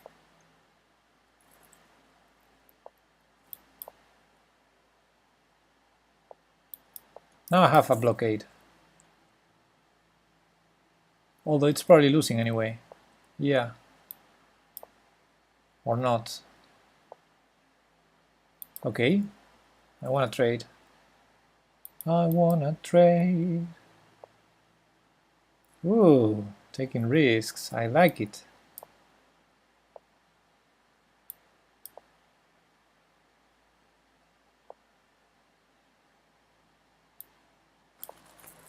Haha.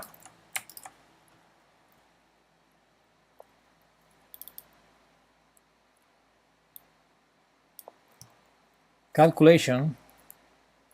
No.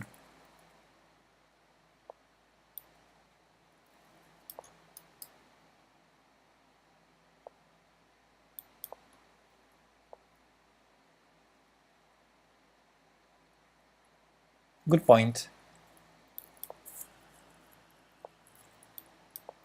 I'm about to lose, guys. Oh no, I'm not about to lose now.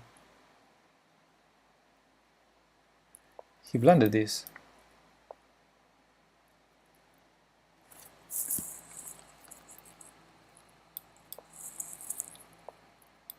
Go for the easy one.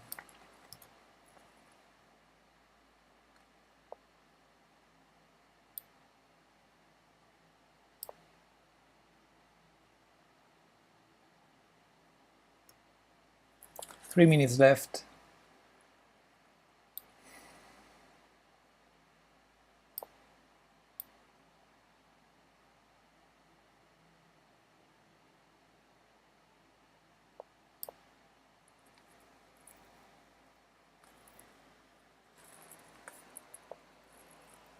Thanks, the great Todd. We made a draw.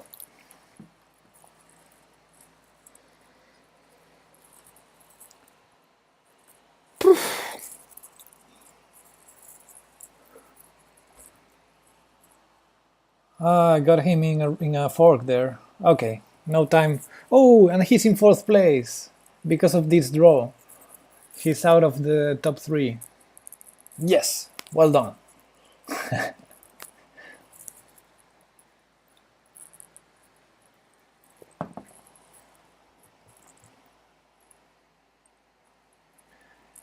Yeah, I couldn't calculate a route for my knight. If my knight gets in time to prevent his promotion, I should be winning in that endgame, but I didn't see a way. Yeah.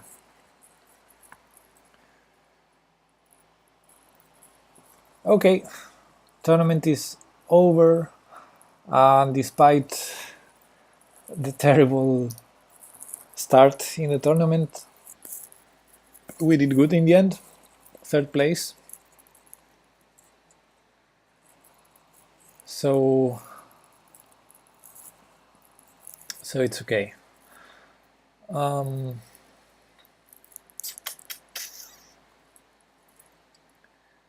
Great thought is at work. Okay. Sunyata Index has followed. Thank you, buddy. Have you tried getting a title? No, I haven't, and I will not try for the moment. I'm too far from there yet, still, but I have hopes to be able to do it at some point. At some point, yes. But no, my FIDE rating is 2065 right now.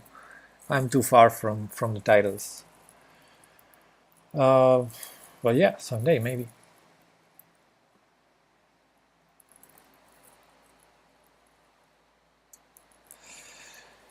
10 pounds for you to get a year's tournament play with the team that asked me to play. Is that worth it? Okay, I'm off. Yeah, I also have to pay something like that, like 10 euros per year. And hey, Linus here. Okay, I'm gonna take my friend's challenge.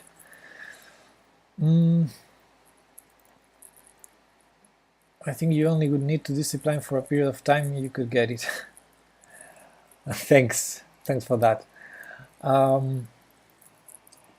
Yeah, I think for me to play it's like that, like 10 euros per year also.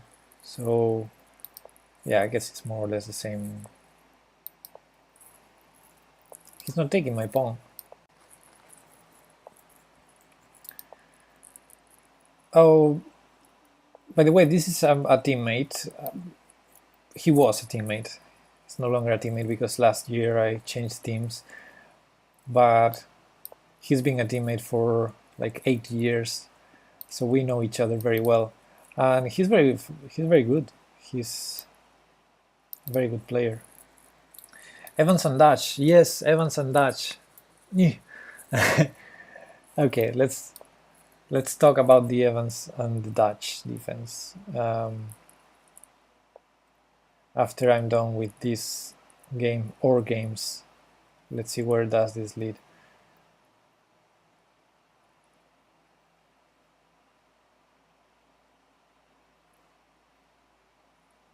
Trying to find a trick, but there's no trick here. His old team had big racism problems. No, not at all. Isn't this a fork? I didn't see any forks, but maybe you're right. Maybe I missed something. So I didn't want to open this. I gotta watch out. I better watch out with that. So should I take? Probably. Learning the Ruy Lopez. Okay, not anymore. We were playing at. Maybe I need to change the title of the stream. Oh, queen takes. I didn't see that at all. So what's going on after e5? Push d5, push d5, come on. Make my day. Push d5. You want to push d5. No, not that. Okay, let's play for the better structure now. No, seriously, the better structure is like this.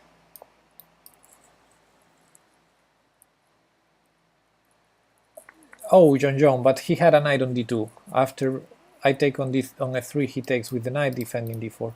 Okay, never mind. I have this defended, so let's start pushing.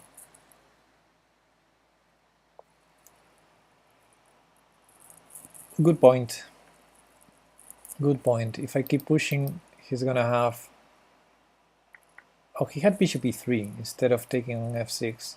Now this feels very drawish, but I have the very slightly better structure.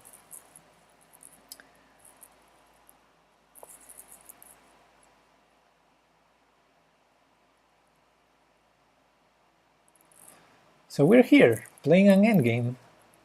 It's cute.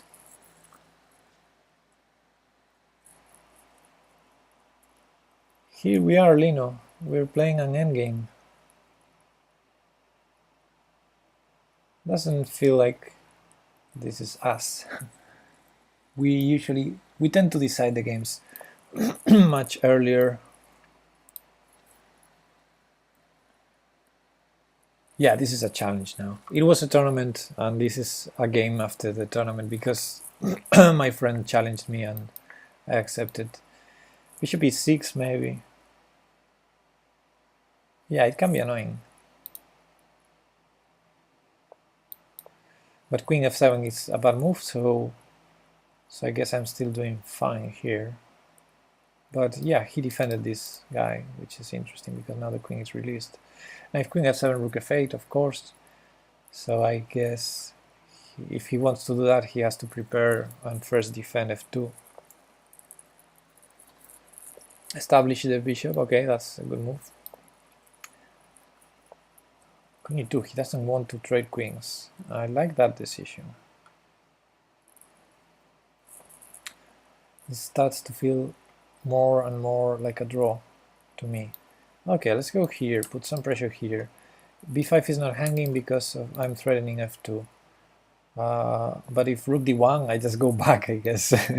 Yeah. Hey, he has a plan. He's doing something. I don't know what, but something.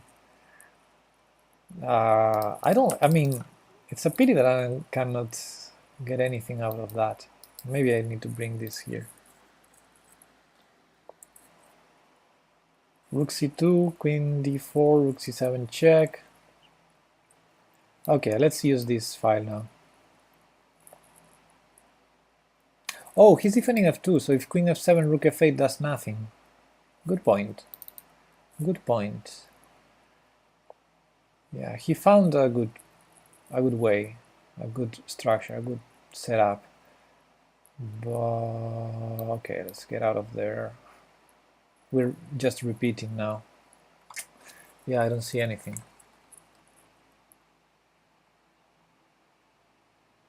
Okay, let's go. Let's go for that. Rook c4. Oh, rook c2, I meant. I expected rook c2. Now this is weird. How am I supposed to play?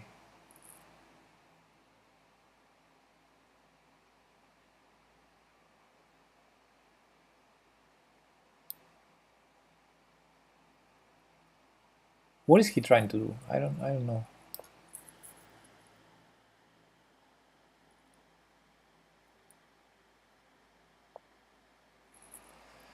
Yeah, it feels like a draw. I agree with that. I agree with that. So I probably need to prevent... I'm going to prevent rook c3. I'm not sure. I should probably prevent rook c7. Okay, rook f3 I expected. And this feels more and more and more like a draw. I'm allowing queen a6, which is not great. So I'm the one that can be worst here. Now I'm the one that can be worst, because my bishop is not great. His bishop is much better than mine. This is not good.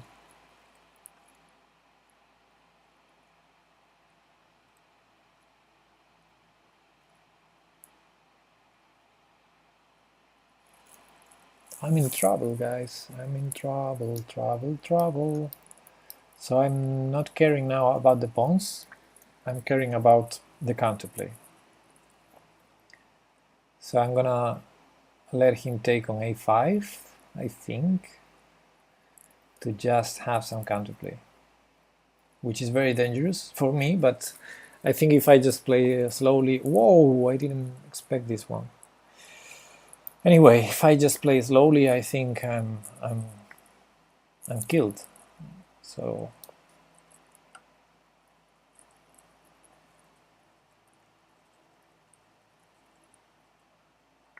I'm purposely hanging this one.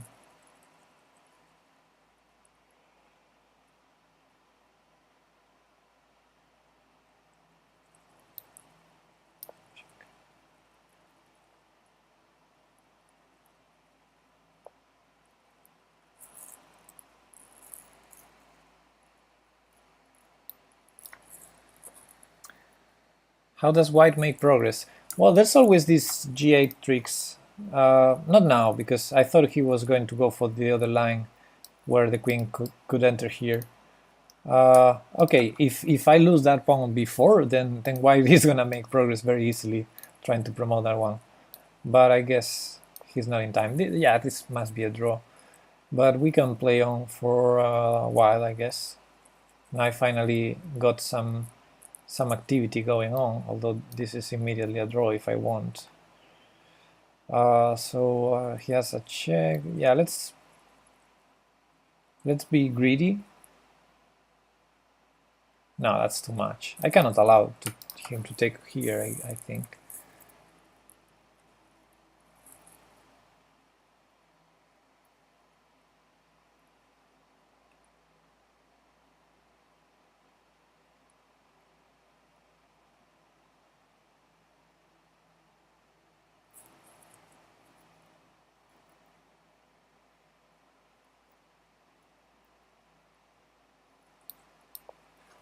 Nah, this is going to be a draw.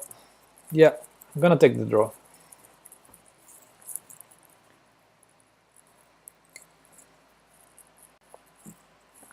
Okay, he's going for it.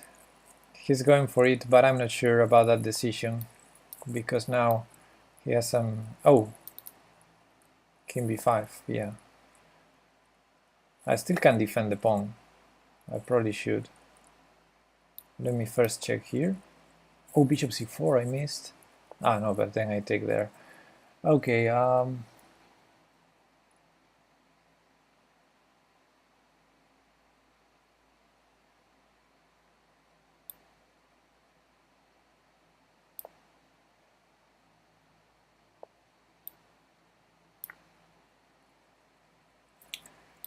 block the check.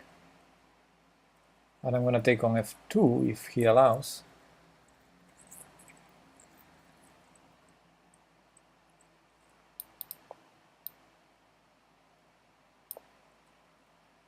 He's not allowing, he's defending. By the way, b4 was defended because of the trick on f8. That was my point in that whole maneuver. So, okay, that's just one check. It's just one check. So, let's see if his king is exposed enough.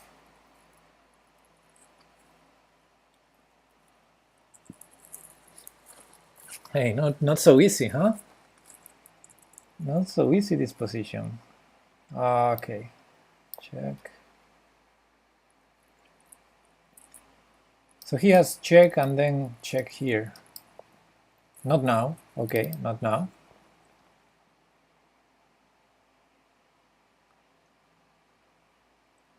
Yeah, but I don't have a plan, basically. So I'm gonna keep checking. This has increments, so hopefully we can make the draw easily. I mean, I don't see any way to make progress for me, so I guess there's no way for him either. Not a time problem, I think.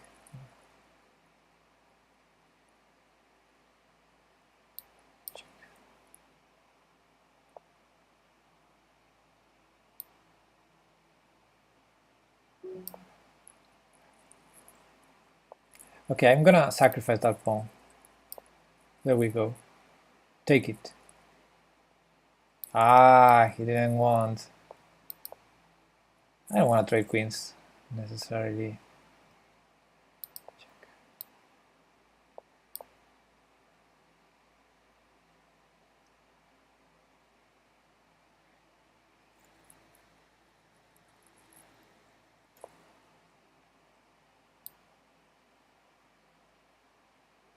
Okay, let's have a passed pawn. It's not the best passed pawn ever. It is a draw, I understand.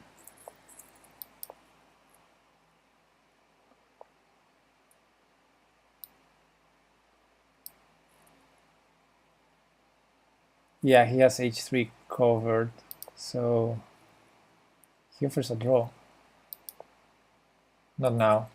He went back with the king, so not now the draw.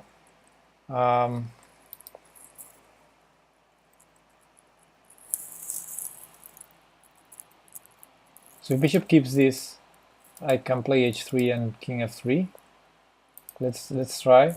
I'm trying the best I can do in this position, out of this position. Let's defend this first, because king g4 will happen, of course. And yeah, of course, his bishop goes to d5, and there's no way I can make progress here. Yeah.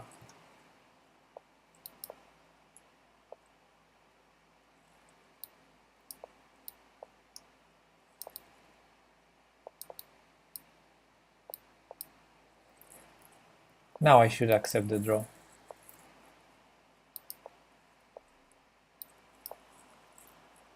Okay, let's repeat positions, because that's the easiest, I guess.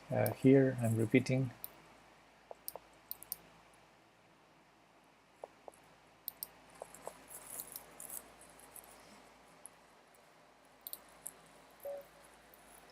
GG. GG Lino. I tried.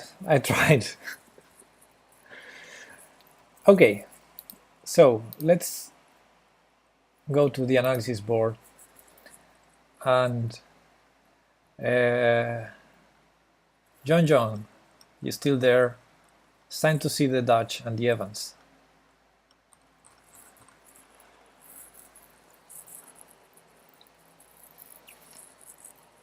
So where do we start?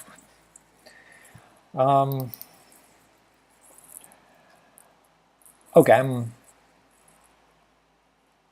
not actually, I don't know a lot of theory about it, but I can explain maybe the main ideas. So let's start with the Evans Gambit, for example, since I'm in the white side. So the Evans Gambit goes in the Italian, and this is an important tabilla, this is an important position in the Italian. You all know this position. And there are two main moves by black: knight f6 or bishop c5. So they usually transpose. Into each other. If white plays normal castle, d3, c3, etc., they tend to transpose, because black will play bishop c5 first and knight f6 then, or knight f6 first and bishop c5 then.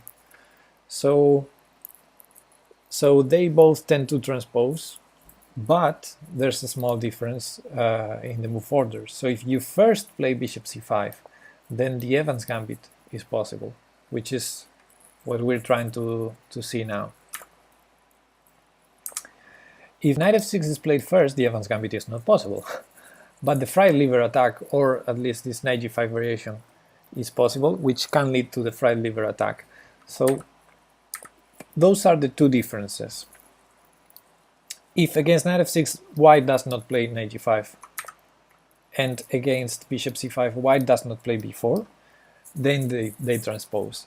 So basically, when you prepare the Italian with black, you need to prepare only one of those. Like, either you prepare against the Evans or you play against knight g5. And I like both. So I think I play more knight f6 than bishop c5, but I also like bishop c5 first. anyway. So, okay, the Evans happens against bishop c5. And the Evans gambit, as you know, is to sacrifice this pawn. It's super hard to defend against. Well, yeah, maybe. I'm not an expert. Even if black gets a clear pawn, all of the time black only has a few good moves. Yeah, but that makes it easier somehow, because, you know, you don't have a lot of options. Like, it's very easy to play when you don't have a lot of options, because you know what you have to do. Anyway, I understand. Yeah, white gets a lot of compensation for the pawn. So yeah, b4 is obviously a pawn sacrifice,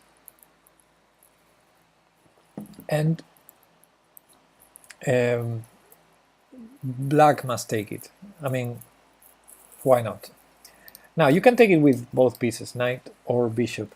The difference is, well, just take with the bishop, because if you take with the knight after c3, you have to go back. You get to this position, which is the same that if you take with the bishop and after c3 you go back to c5. But if you take with the bishop, at least you have more options. Like here you can go, instead of c5, you can go to a5 or e7, which are also main lines. So definitely taking with the bishop keeps your position more flexible. Although if you play the bishop c5 line, then it doesn't make a difference. Okay, anyway, what is white's idea in this type of positions? Let's say bishop a5. I think bishop both, yeah, the three of them are very common. I cannot tell what's the most popular. I think bishop c5 might be the most popular. Anyway, what's white's idea? Why did white sacrifice a pawn? Well, white gets more development, definitely. For example, we can castle. We're gonna play d4 and castle. We can do it either way. You can start with d4, and then after pawn takes, castle. Because yeah, if you take here, then already this check is annoying. I usually castle first, but I think you can play d4 first. If bishop e7, queen b3 is good. Yeah, there's some common tricks. So let's go to a typical position. So you can imagine after castles, you can imagine this position either with the bishop here or here or here. Queen b3 is one idea, one very typical idea against f7, but it's usually more effective when this bishop already is out and b7 is also hanging. D4 is definitely one idea you want to play, because, for example, against a normal development, which would be knight to f6, D4, you already have these e5 tricks and ideas, and this is very annoying for black. If not losing already, I think d5 still. Yeah, but I think that's bad for black. I mean, I don't know the theory, I'm just trying to explain the ideas. Of course, we, as white, we get a very, very fast development, because black basically lost 3 tempi, like bishop c5, bishop takes b4, bishop back to c5. For us, those were developing moves, opening, you know, yes, we sacrificed the pawn with that move b4, but that opens our bishop to b2, which is a very nice square, or even a3 sometimes. And c3 was also a development move, because we're supporting the d4 push. So yeah, white gets like 2 or 3 tempi ahead in development. Never thought about e5. Well, e5 is definitely an idea, especially if they play knight f6. If they play knight f6, you need to go for this. By the time they take here, you go e5, and this is already very, very, very, very, very uncomfortable for black, because the knight moves, you have bishop g5, then you can take on f6, everything's good here. Hey Chiscudo, how are you doing? And if they don't take, well, then you will take.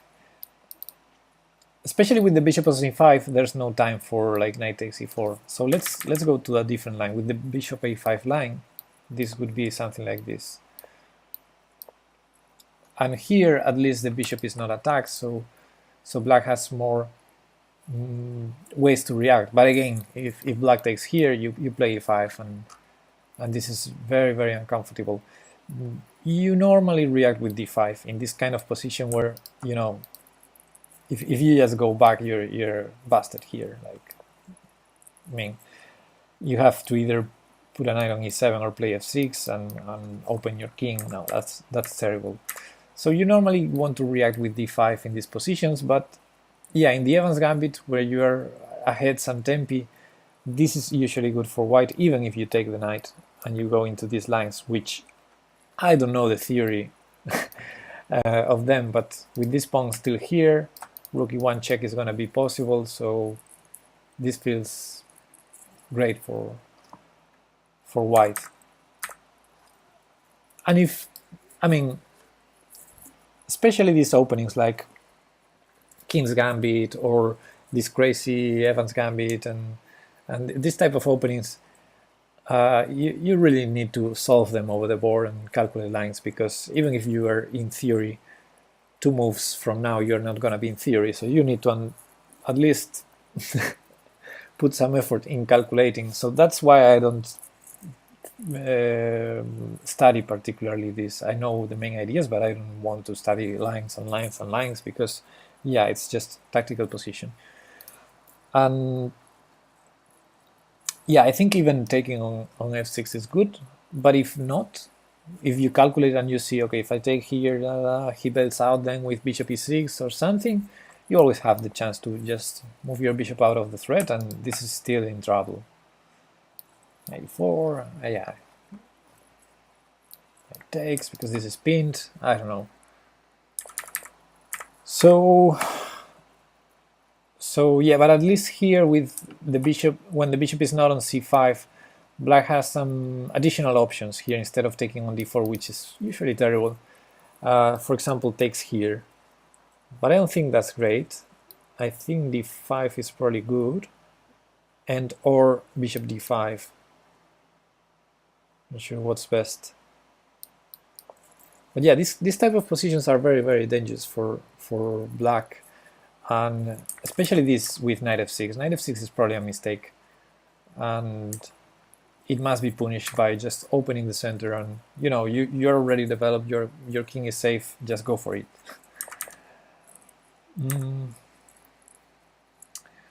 What have you really studied? Not much, honestly, not much. What are your favorite openings? Hard to tell. Hard to tell. I'm an e4 player. I usually start with 1 e4 with white, and I love to play any openings. Yeah, it's hard to name one or even a small set of them. I enjoy unbalanced openings. I think the most fun I get from openings like the French or Sicilian, Caro-Kann. I like every opening, but yeah, it's hard to name one. I know a forcing line in the Evans gas black that lets you get a slightly better position giving the pawn back. Hard to believe. Hard to believe, but okay. I'm an e4 player, but might want to try some d4. Stick to what I know. Well, a good thing about well, yeah. The thing with openings is you cannot escape from them. Like, even when you study e4, because you know you are an e4 player, when you play black, you need to face d4 from time to time, maybe a lot of times actually. So you really need to come up with a repertoire against d4, which leads us to the other thing we were going to see, the Dutch defense. But the thing is, when you study an opening, you study it from both sides. So So yeah, for example, against d4, I usually play uh, the King's Indian if I can. Sometimes I play the Grunfeld. I started playing the Dutch and the Budapest Gambit. And sometimes I just play d5 and go for the Slav or the semi-Slav. So I play different openings. But having that taste of those openings make me know something about them also with the white pieces if I want to play 1d4. By the way, K101V has followed. Thank you, buddy. So for example, I have, if you take all of my official games, classical chess, I mean, you can see I have 1e4 with the white pieces. I have 1e4 in all games, absolutely all games, but 2. I played 1d4 in 2 games because I prepared. And I prepared because, you know, it's not like, oof, now I need to learn all the opening theory. No, you know a lot. If you have to face this on and on, you already know a lot, even if you don't play it.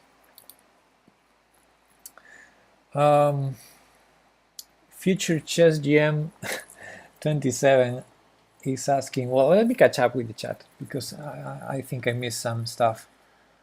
Queen's Gambit accepted or declined and the Dutch. Okay. Before I played c6 as a response to e4 and d4, so I studied the Caro-Kann and the Slav defense. Yeah, that's also cute to have the same reply to every opening.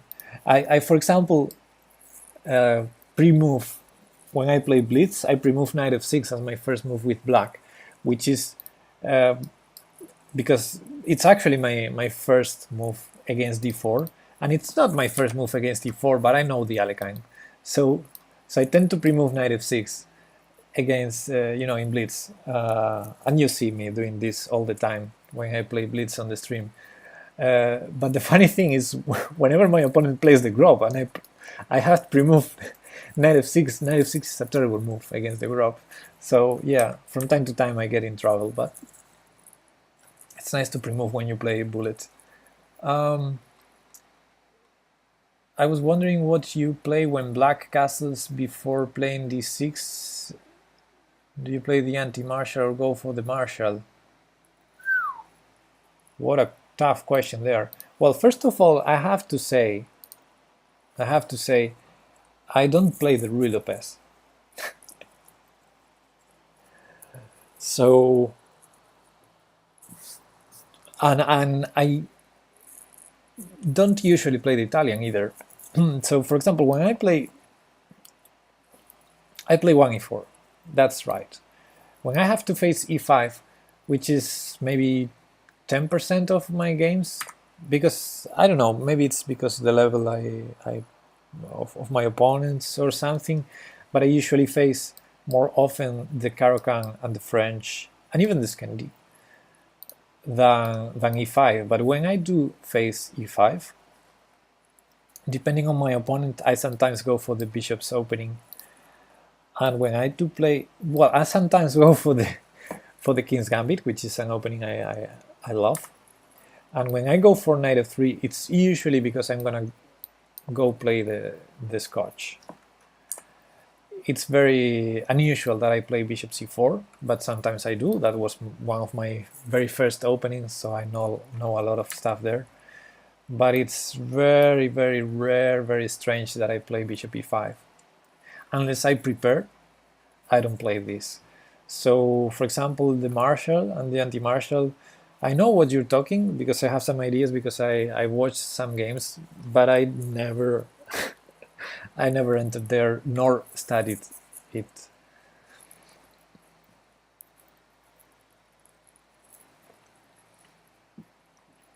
Dr. Fish says, I studied Sicilian Najdorf up to move 20. What? The Dutch seems like a good opening to throw d4 players out of theory. Well, the Dutch has its own theory. So let's go with the Dutch. So the Dutch goes f5. f5 is a double-edged move. Back in the day, I played this a lot because you get some interesting positions, a little bit unbalanced, and you control e4, which is annoying for the white side because in most d4 openings, long-term plan for white is to play e4 at some point. But yeah, the problem is the king, man. So, yeah, it's double-edged. Your king gets exposed, and it's not a terrible move, but you need to be careful. So there's plenty of lines, but some normal developments go, let's slow play it for both sides with fianchettos. And yeah, main line probably white plays c4 earlier, but let's play c4 now. And a critical decision to do with black is how to put the pawn structure. So one idea is the so-called stonewall Dutch, where you put the pawns. Well, let's start with d5. Let's say, yeah, let's do b3, although b3 is never. So you try to build something like this. That's the stone wall. But yeah, maybe white takes here, plays e5, several options. And another option which I like a lot, and I think it's suits better with my style of play because I play both the King's Indian defense with black and I play the King's Indian attack with white. Then I'm more used to play this kind of structure with d6 and trying to play for e5.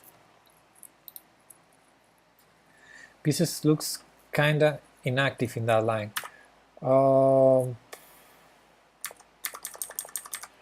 In this line, yeah.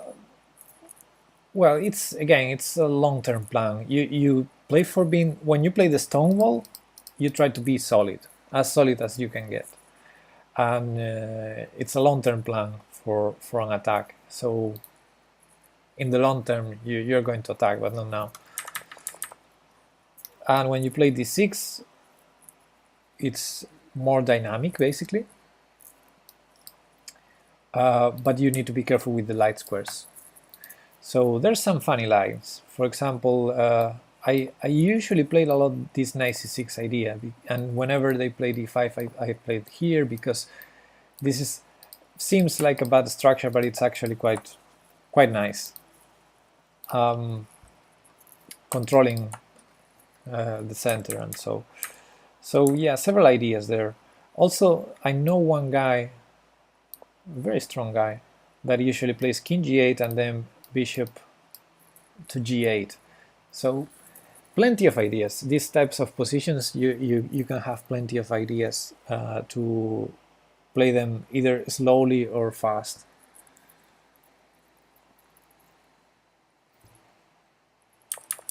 But this is just one line. Yeah, also I think the main lines in the Dutch go with b4. I think this is main lines nowadays against the Dutch go with these 3 pawns here.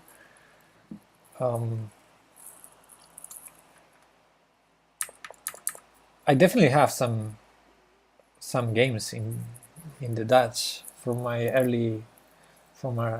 early days in chess. Maybe I can find some.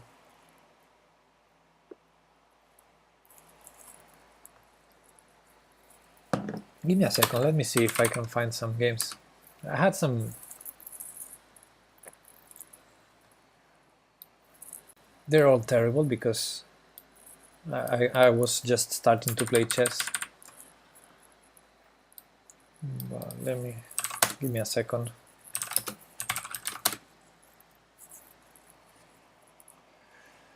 Yeah, because discussing openings, you can lose it very easily. You can wander and say lines and lines and lines. But yeah, at least with games, you can see the ideas. Let's see if I can find 1d4.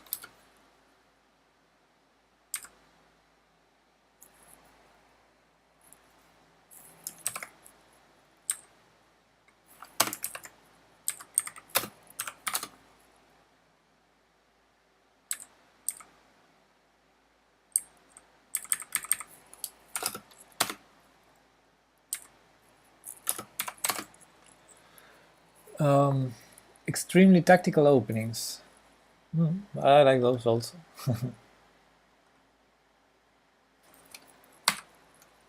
How do I find this?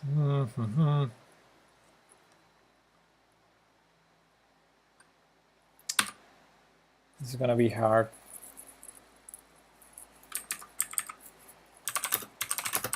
Yeah, maybe I cannot do this.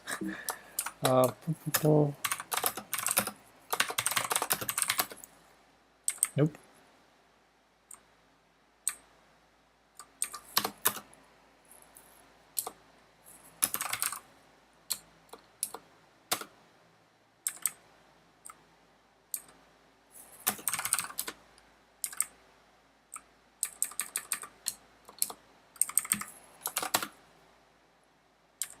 No.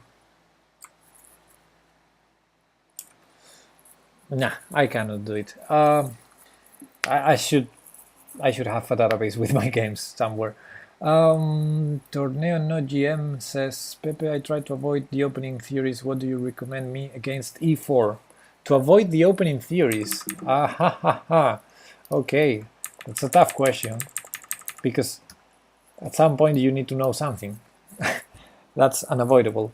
But okay, if you want to avoid theory against e4, okay, so first thing is you need to know something at some point. So one approach is you go for a minor line that is too concrete. So what is concrete?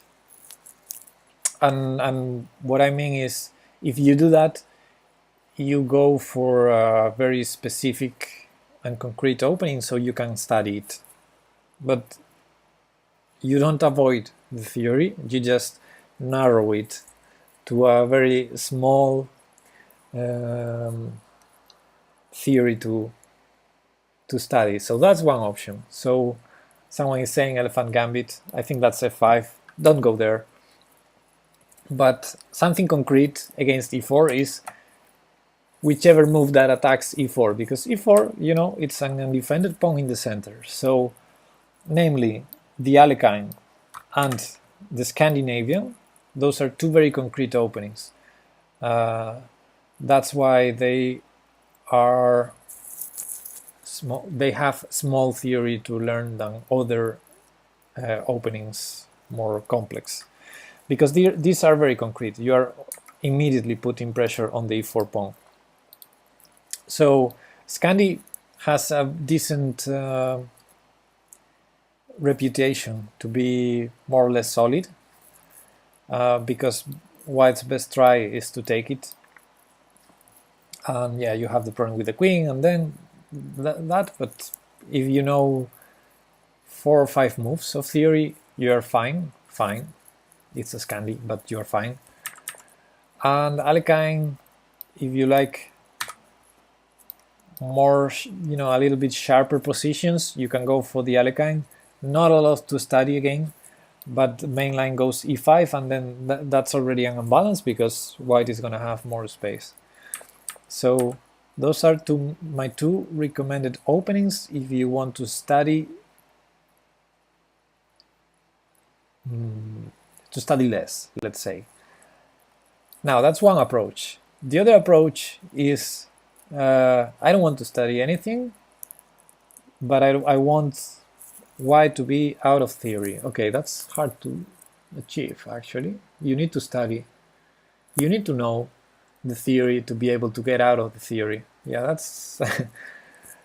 but okay, if you don't want to enter very sharp theory and still have some games, then try to play symmetrical, I would say.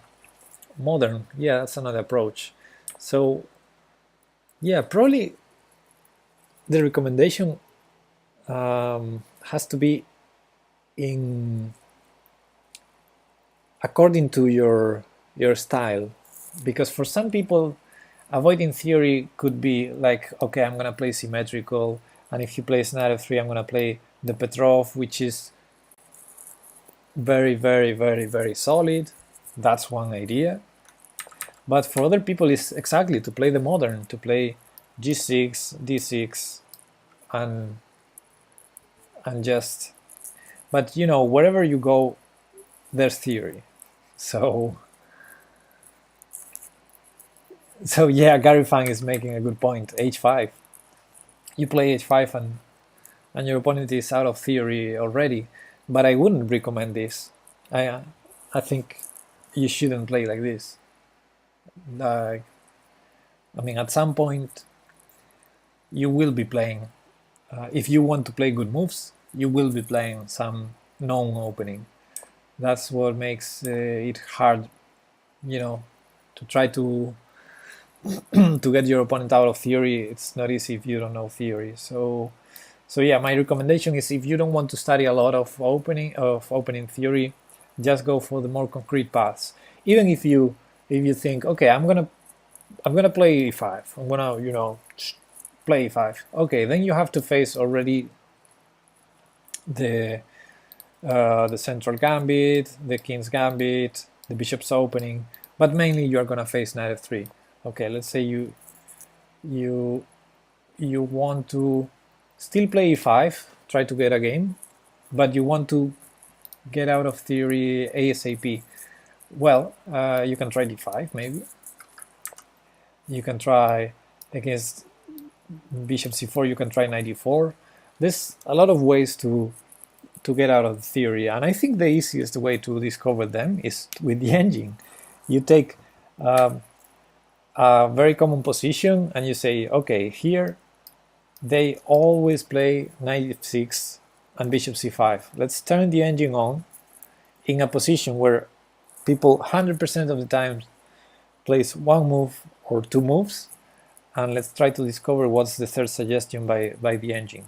And then you have a look at it, and if you know what, I'm not saying 94 is the third, but you have a look at it and you learn some lines, and you know you're gonna be good.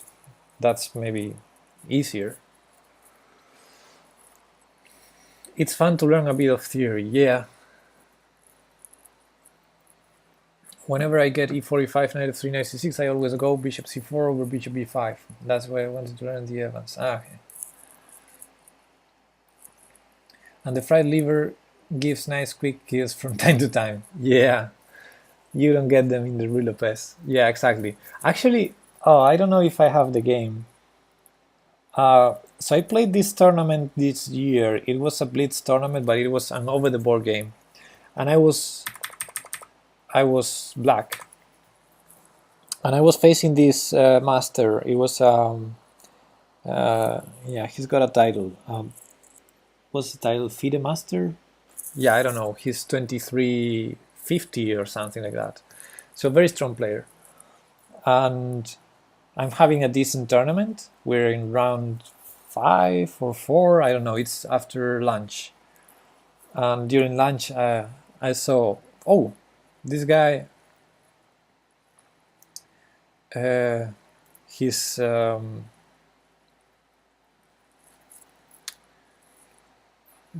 okay. I saw who am I gonna play with, so I sort of prepared, because he's so strong that he has a lot of games in internet. So I was looking at his games and I saw he plays always one e4, and against e4 I usually play something that is not e5. Like sometimes I play this Alekhine or Scandis. I play those a lot in blitz. But in classical chess, I tend to play sometimes French, sometimes Sicilian, sometimes Caro, sometimes the Pirch or the Modern. But I saw he enters the Berlin. So I said, well, why not? Why not? So then we get to the game and we played this. And he played bishop b5. And then I played knight f6, right? Didn't I? Yeah, I played knight f6. And he took. The thing is, he went for the...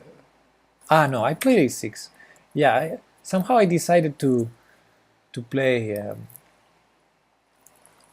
I decided to play the Berlin, and then I changed my mind. That was a very weird thing to do. And so bishop takes, pawn takes.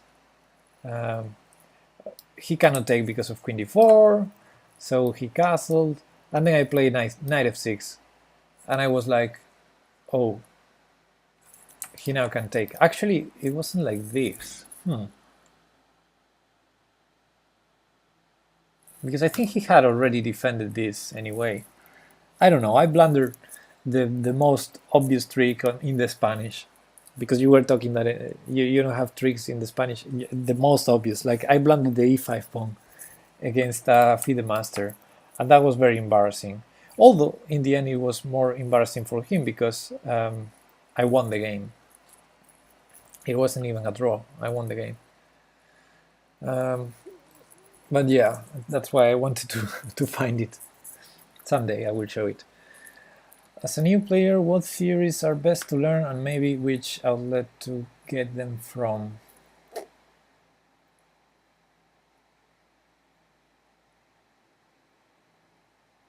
Yeah, it depends on what openings you use.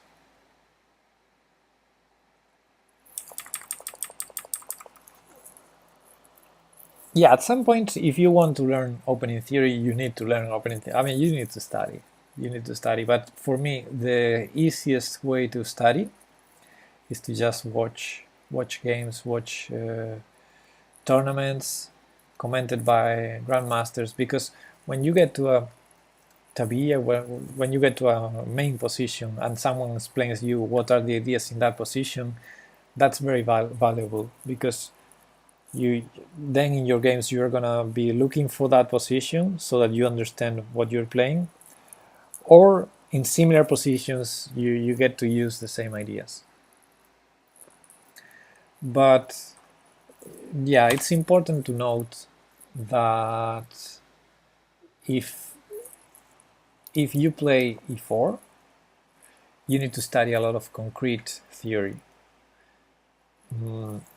But if you start with g3 or d4 or something closer, yeah, it's still a lot of theory. There's still a lot of theory there, opening theory, but at least it's more solid. So maybe it's even more logical, the play.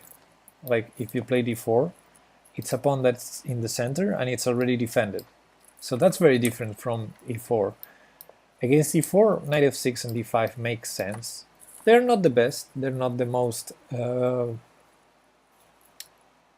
aggressive, they don't have the best results, but they're possible. Because this pawn is hanging already on e4. But d4, no, e5 and knight c6 are absolutely stupid moves. Because the pawn is already defended, they have no threat. They miss the point. So that's the difference. When you play d4, it's more solid because the pawn is already defended. You are already grabbing squares in the center in a solid position. There's also another difference, which we all know, which is the f2 and f7 squares, which are the weakest pawns in the positions, the only that are only defended by the kings. So when you play e4, e5, that opens the chance for the bishops to attack those weak squares, those weak points. And you know, a lot of sacrifices happen on f7 in these lines, or f2. But when you play d4, d5, the bishops you are opening for an immediate attack go to c7 and c2, which, yeah, from time to time there are some tricks there, but those pawns are defended by queen. You're not gonna sacrifice there just, you know, to move the queen. You want to sacrifice on f7 if you get the king, you know, out of the safety zone and so, but you're not gonna sacrifice on c7. It makes no sense. So those are the two questions. I think the two important questions, the difference between e4 and d4, that makes d4 more solid. It's harder to get an attack on these squares, at least short term. And also these pawns are defended, so they're grabbing the center in a more solid way. And that means that even if you don't know theory, you can just follow normal principles and get a position that you can have more control of. That being said, I love e4 openings. John Jones says, to me, e4 openings just make sense from the start. e4, attack e5 pawn, protect my e4 pawn, develop my bishop. Yeah, they're more concrete because you're threatening from the very first move. You're putting threats on the board.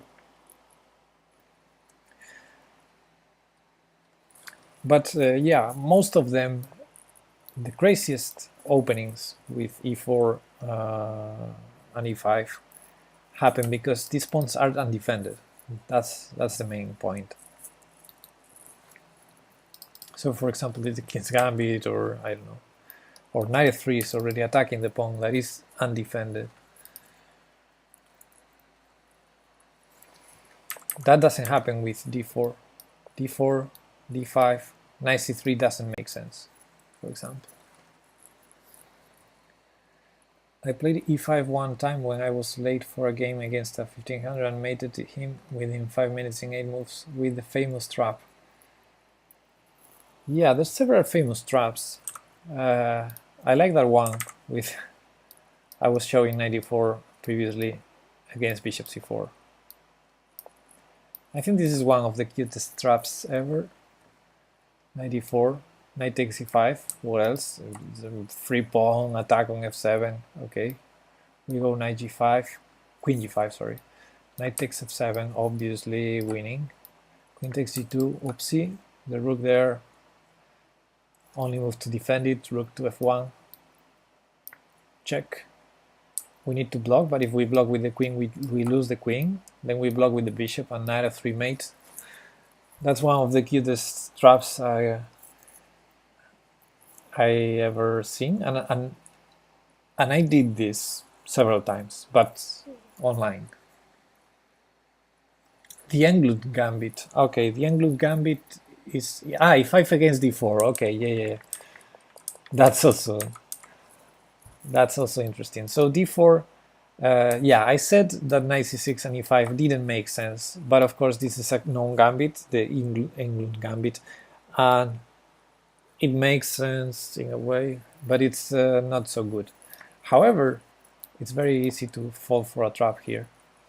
So we attack this pawn. Let's say white defends like this. This is possible. Queen e7, attacking it again. So let's say black defends like this. Queen d5 is possible. So bishop f4, queen f4, queen b4 check, attacking the bishop. And now I played this once in an over-the-board game against 2600, and I resigned like 4 moves from here, and I knew all these lines. But you know, he played well, and then I was lost.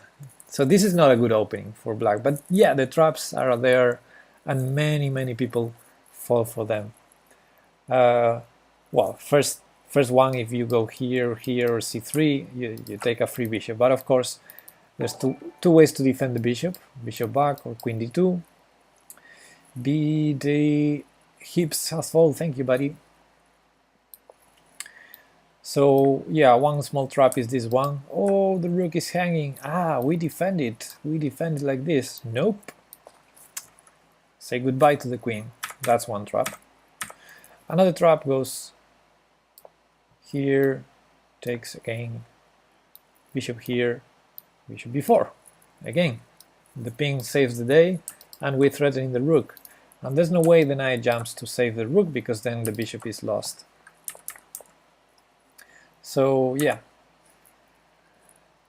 And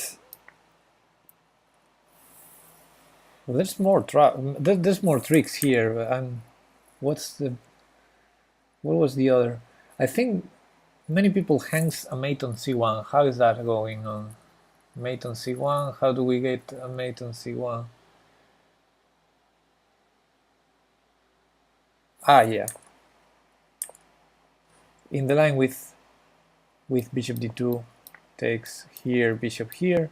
We continue the line with bishop takes b4. How do we hang mate here? Ah, queen here. Yeah. Queen there, I'm pinning the bishop, so it's defending the rook now. Now we take here, and if knight takes, then we take the rook. So some people say, okay, I take with the queen, then I defend the rook, then queen c1 is mate. So you should finish that line after the blunder queen d2. Okay, after the blunder queen d2, queen takes b2. I mean, the rook is already... Yeah, the trick with knight b4. Okay, how do we get the trick with knight b4? Because the rook is already hanging, and the only way to save it is this one. But yeah, let's go for the main line. The main line... I never remember what's the main line. Bishop d2, queen takes b2, knight c3. This is the main line. There you go. Where you... White defends the rook. Now, there's this knight b4 idea, which I think is the one I played against the GM, the 2600, and he killed me. And yeah,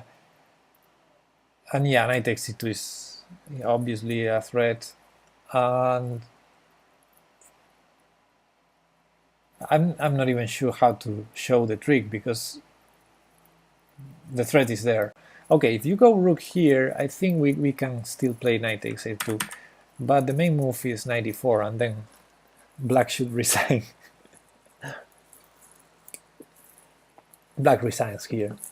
I mean, I played a couple of moves, and I resigned. I think I did this, then he went here, I went here, he went with one of the knights, probably this one, to b5, and then I resigned.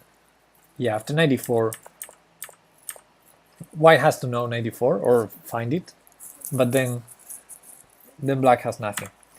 However, there's this line nowadays that some GMs are starting to play. I think this is very recent. It's the queen sack line that goes after rook b1, queen takes knight. And yeah, I think many people is playing this nowadays. And I don't know, I want to have a look at that, because I know it's mainstream now, and I didn't look at it, so I don't know how to continue from here, if we just take on e5 with either piece. Or I know it's still bad for black, but some people is playing this nowadays, so it's worth a shot. It's 2 pieces and a pawn, or 2 pieces and 2 pawns. Maybe if we take here, no, 2 pieces and a pawn for the queen shouldn't be enough, but it's interesting. Anyway, all of that comes from d4, e5, which is not great, but it's the England gambit. It's the small brother of the Budapest gambit, which is this one, and it's a little bit more sound.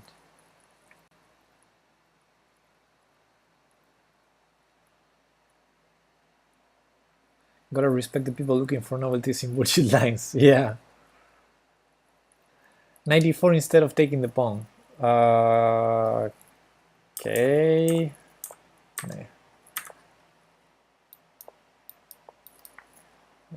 Let's go there. Wait, whoa. So this.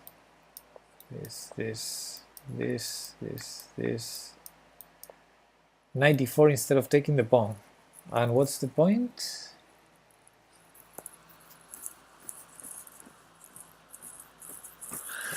Do you think that gambit would work at 1600? Well, it can work at any level. Sometimes you are gonna get more chances on 1600 than against 2000, but I cannot guarantee anything. I mean, the good moves, anyone can find them. Studying dubious opening lines is the best way not to improve at chess. Yeah, absolutely. I agree with that.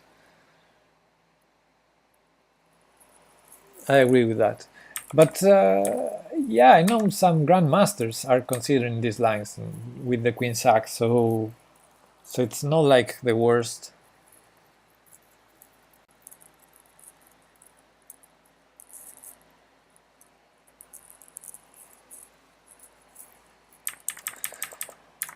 Okay, guys. I don't know. I think I'm tired. So either I play a couple of games or we call it a day.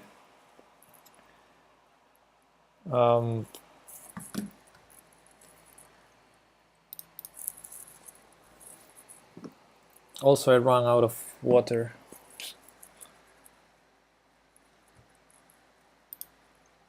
Up to me, exactly. Yes.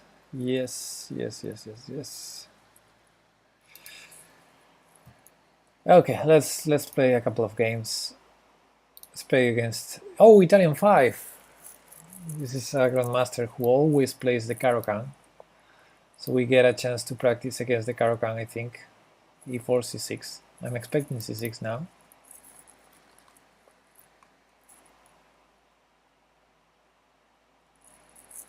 As you can see, my score is not great. You cannot see my score. You can see my 12.5 points, but he's not playing.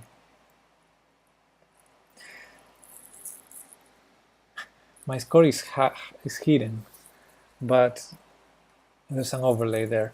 Yeah, my score against him is 37.5 to 12.5, so not good for me. But I got some wins. Okay, now the best we have is a 1900. Yeah, let's go.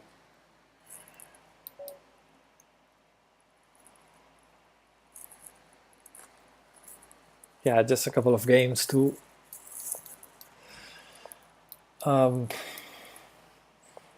chill and relax before going to bed. Okay. I want to prevent e5. I'm not sure if I can. I could, right?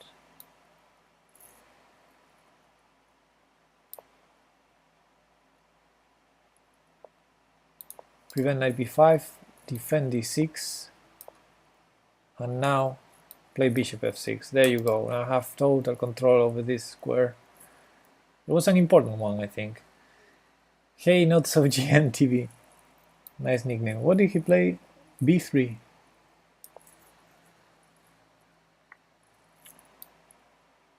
What's going on here? Now I want to bring the queen here. Use those dark squares. And what am I supposed to? Oh, knight f5. Okay. Still not terrible.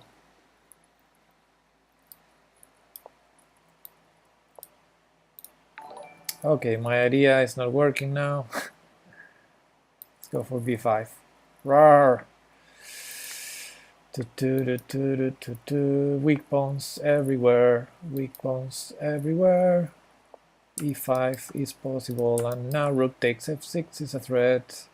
If I go check, he has f7.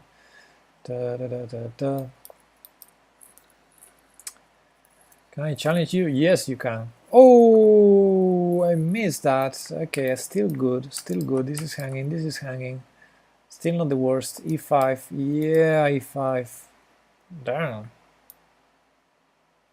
That's not good. So my position is crappy and I'm gonna lose on time. Not good. I can resign. Yeah, let's resign. Okay, let me first rematch this guy. Oh, I don't have the challenge. Just send me the challenge, Nimsoso. Oh, I played so badly this game. What happened? Okay, I see your challenge now. Let me see if this guy wants the rematch. I think he doesn't. Okay, I'll take your challenge, Nimsoso. Ah, that was terrible. Ooh. I played so terrible the endgame. Alekhine. C3. That's too solid for me. I don't like that. Oh, wait, slow down. I didn't see that coming. Now I have the worst structure ever. The worst. The worst. Look at this. Look at this funny stuff. This is funny. You don't have a clue what I'm doing. What am I doing? No clue at all. Am I hanging my queen? I think I am. Oh man, I'm playing so terrible chess.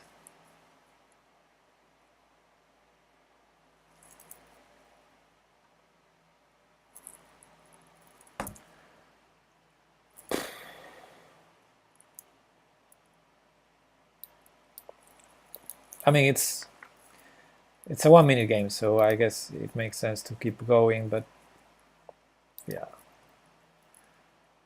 I should probably resign instead of this.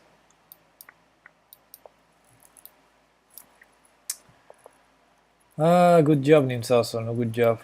Good job.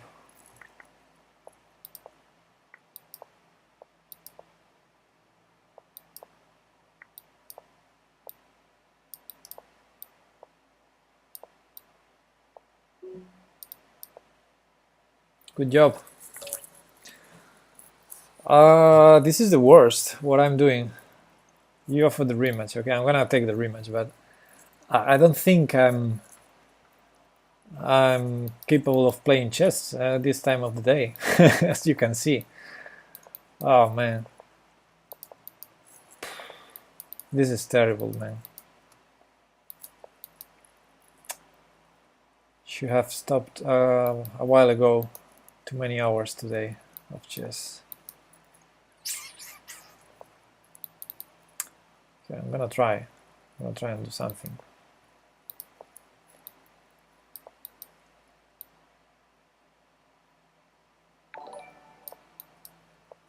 Jason has followed. Thank you, buddy.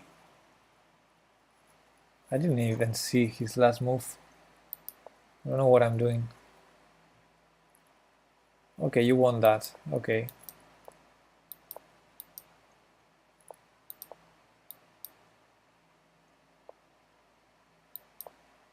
No, what am I doing?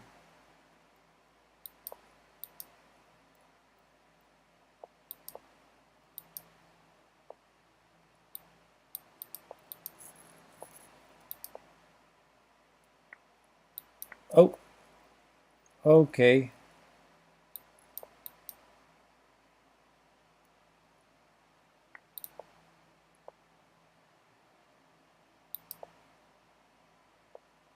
Am I losing?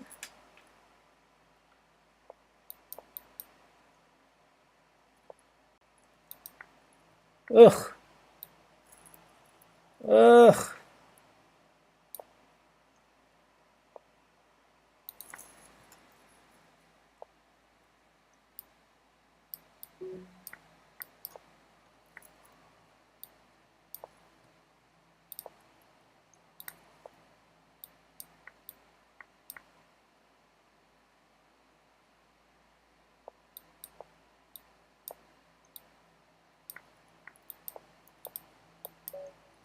Yeah, I'm losing on time. Yeah, I thought I was winning on time, but I'm lagging, so yeah, not even that. Good games there. Okay, let's accept not so GM now. Yeah, I feel the pain. Yeah, Okay, 3 minutes game. Yeah, thank you for the games, Nims also. I'm sorry. I'm sorry about my current level because I cannot play chess anymore today. I'm playing automatic, and that's not how are you supposed to play. Yeah. I killed off. I killed my neurons or something. Need to. I need some rest.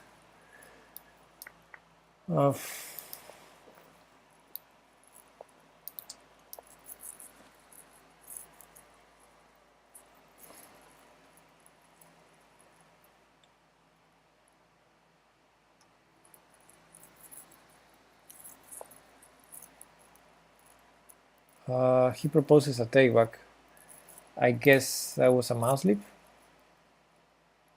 but I don't understand it anyway. Bishop is okay. He's giving the pawn anyway. Yeah, it was bullet, but I play bullet better than that. I mean, when I, yeah, you know what I mean.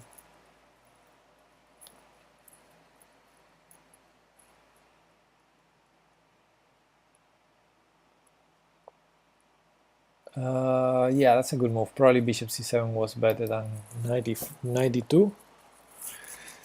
Now let's not lose my bishop.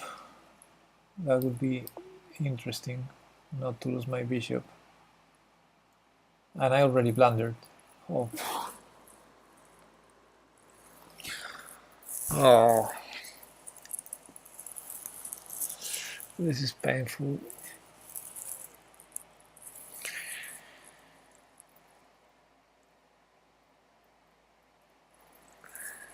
So I have to give the pawn back in great conditions for him now.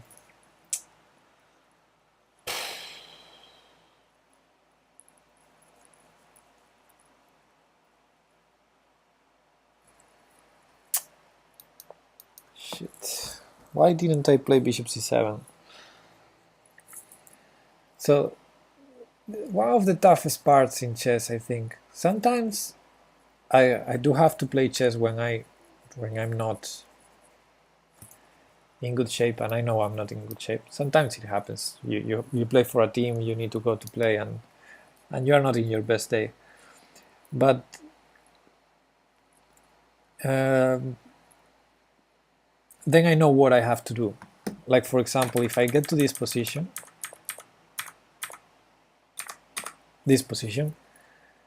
and I know, okay, I'm not in good shape. This piece might be in trouble. Let's go back and play safe. And I will do that.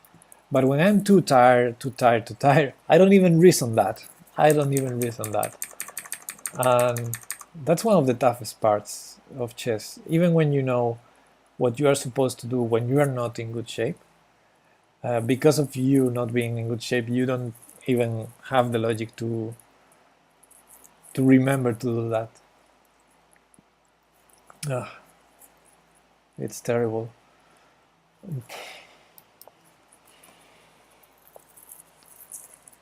d4, that is a move.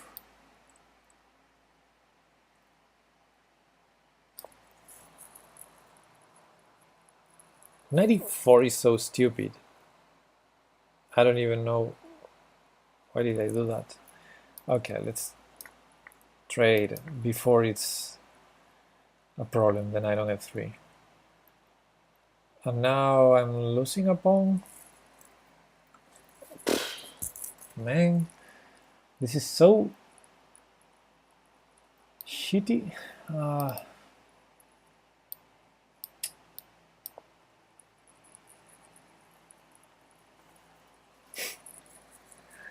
I really need to rest, guys. I cannot even calculate 2 moves ahead.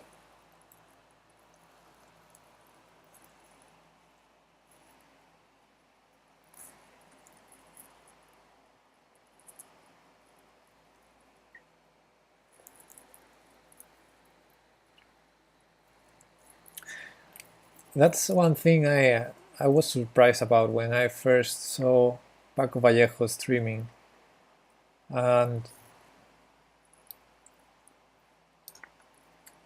he was like streaming very few time instead of, I expected him to stream more, but he just, I don't know, stream for maybe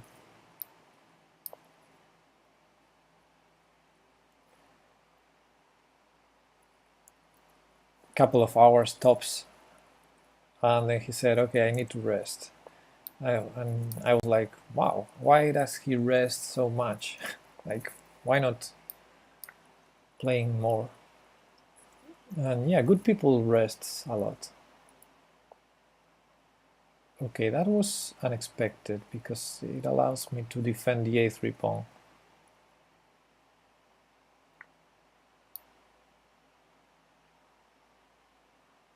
Still terrible, but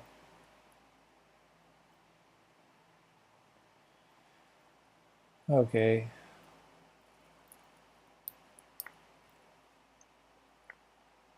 So should I go for the draw, or yeah, it's going for the draw anyway. But yeah, the pawn on e6 is going to be defended no matter what. So I guess I'm gonna defend the a3 pawn to try to ensure some counterplay, which I will never get.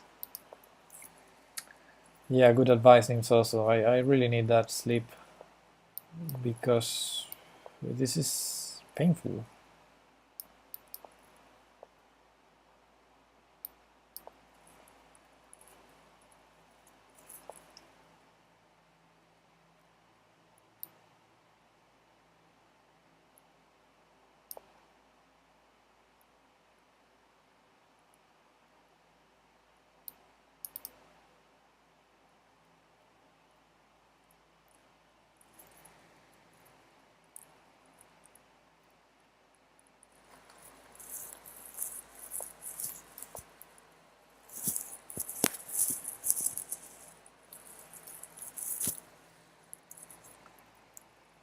So bishop takes f3 should be a draw, I guess. And any other move should win for black. Okay.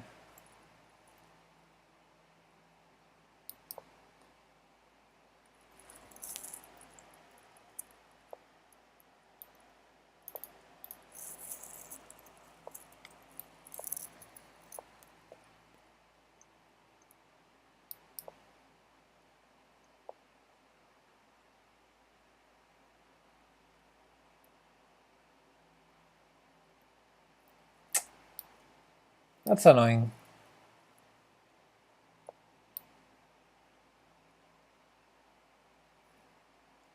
That's a blunder. Everything's bad. Oh no, I blundered. King e1 was required. He had rook f2. Okay, rook b3 is a good plan also. For him, I guess.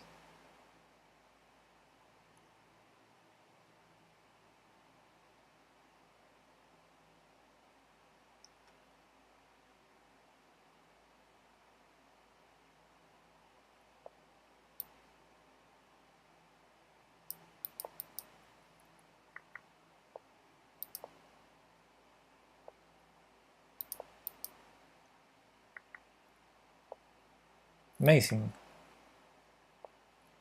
How did I win this?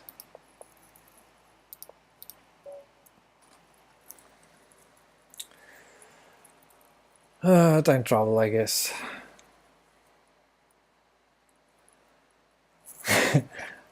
Sorry. That clip is funny. Okay, rematch. Okay, let's take the rematch.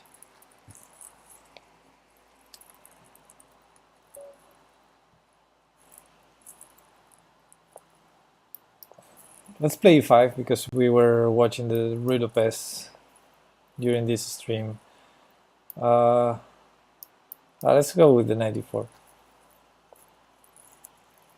Oh, bishop c4, transposing now.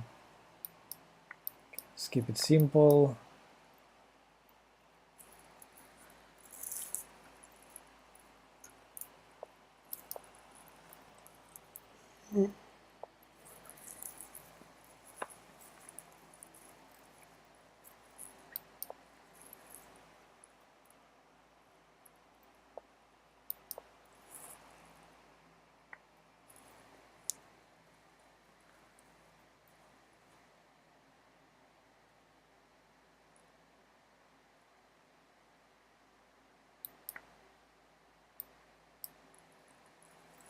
Yeah, I sacrificed a pawn. Why? I don't know, but let's see.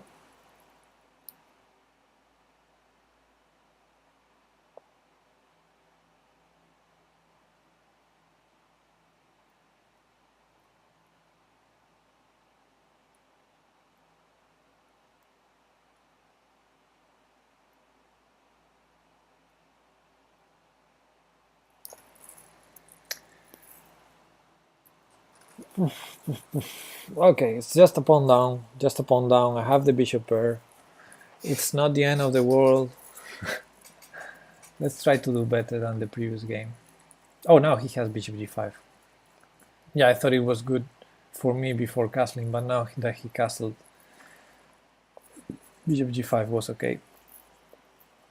Anyway, that prevents rook b8, and if I cannot play rook b8, I cannot push this pawn. And if I can push that pawn, this can move. Okay, let's defend b7. Try to develop. This is weak.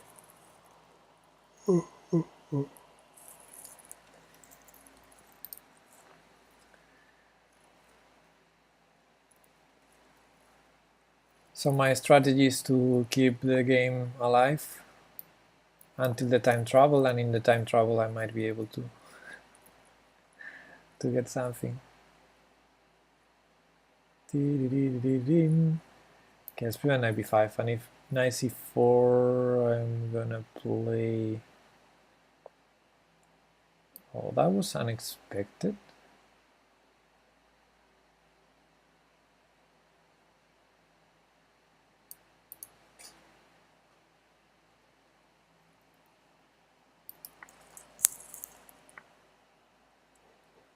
Oh, yeah.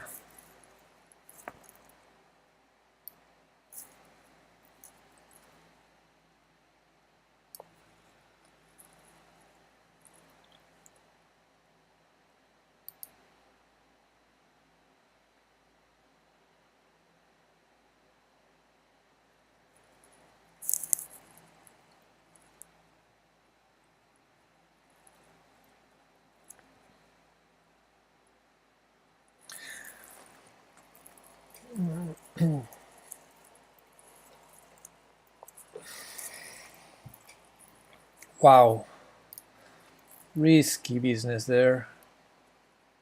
That's risky, risky, risky, risky, risky.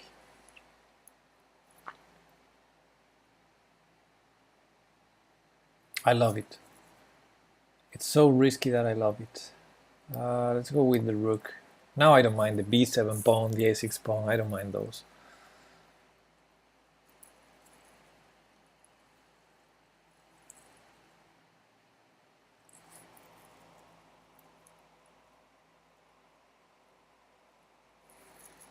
Maybe I should.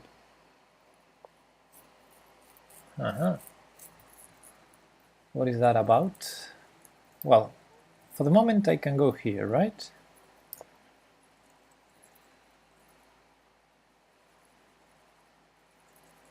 At least it has to be annoying.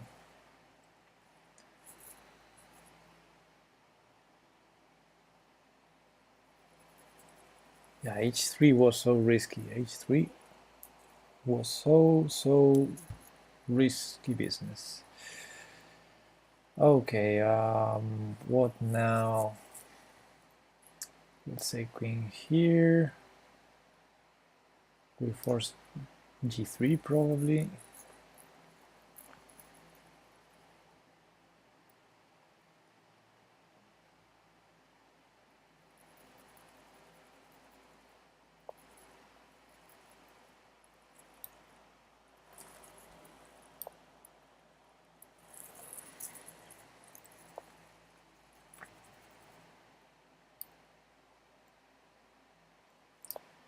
Now this has to be winning. This has to be already winning.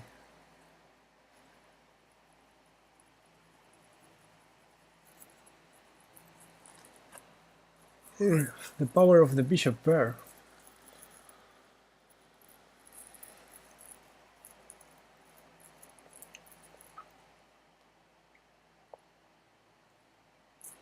Good try. Good try. I give you that.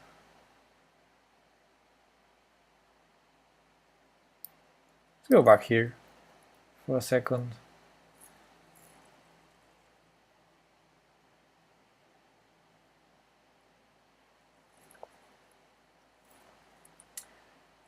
Mm-hmm.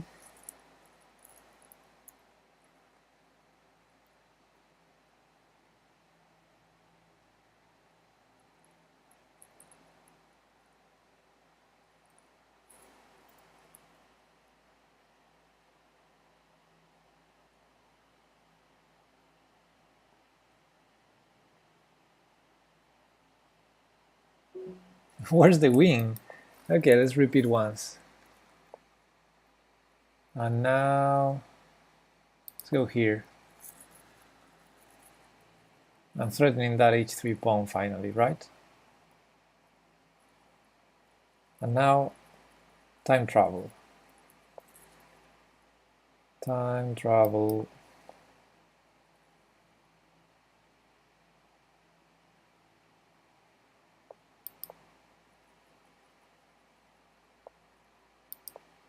It's time to play fast.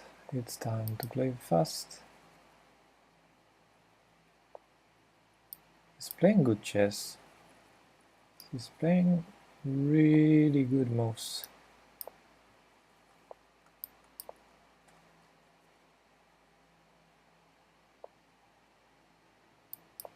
No, seriously?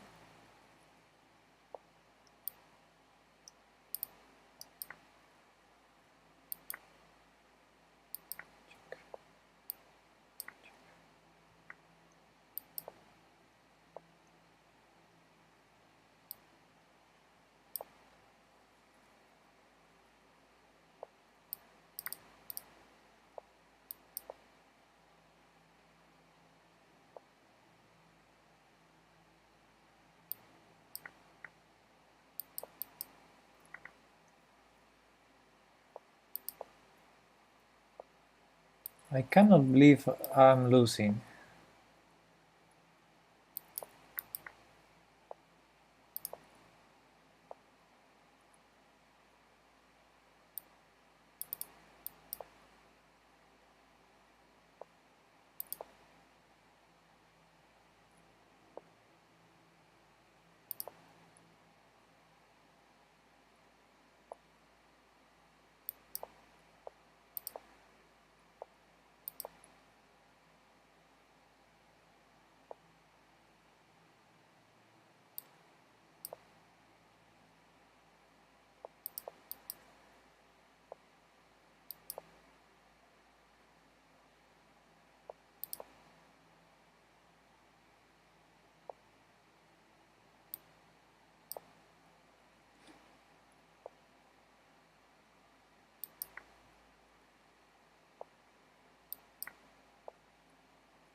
Good one.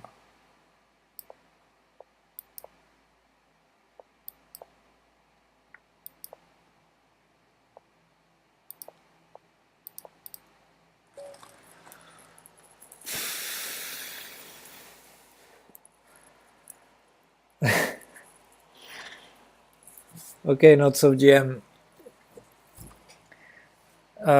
Enough for me. Sorry. Thanks for the games. It's it seems your endgame technique is even worse than mine. I'm sorry.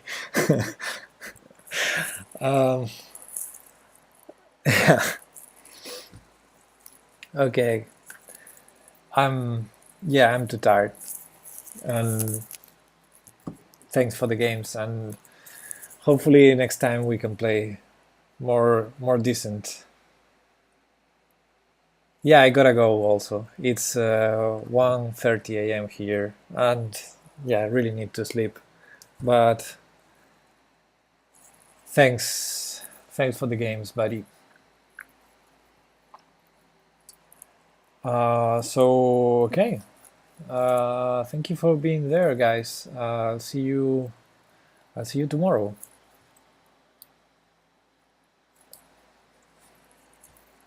Bye bye. See you.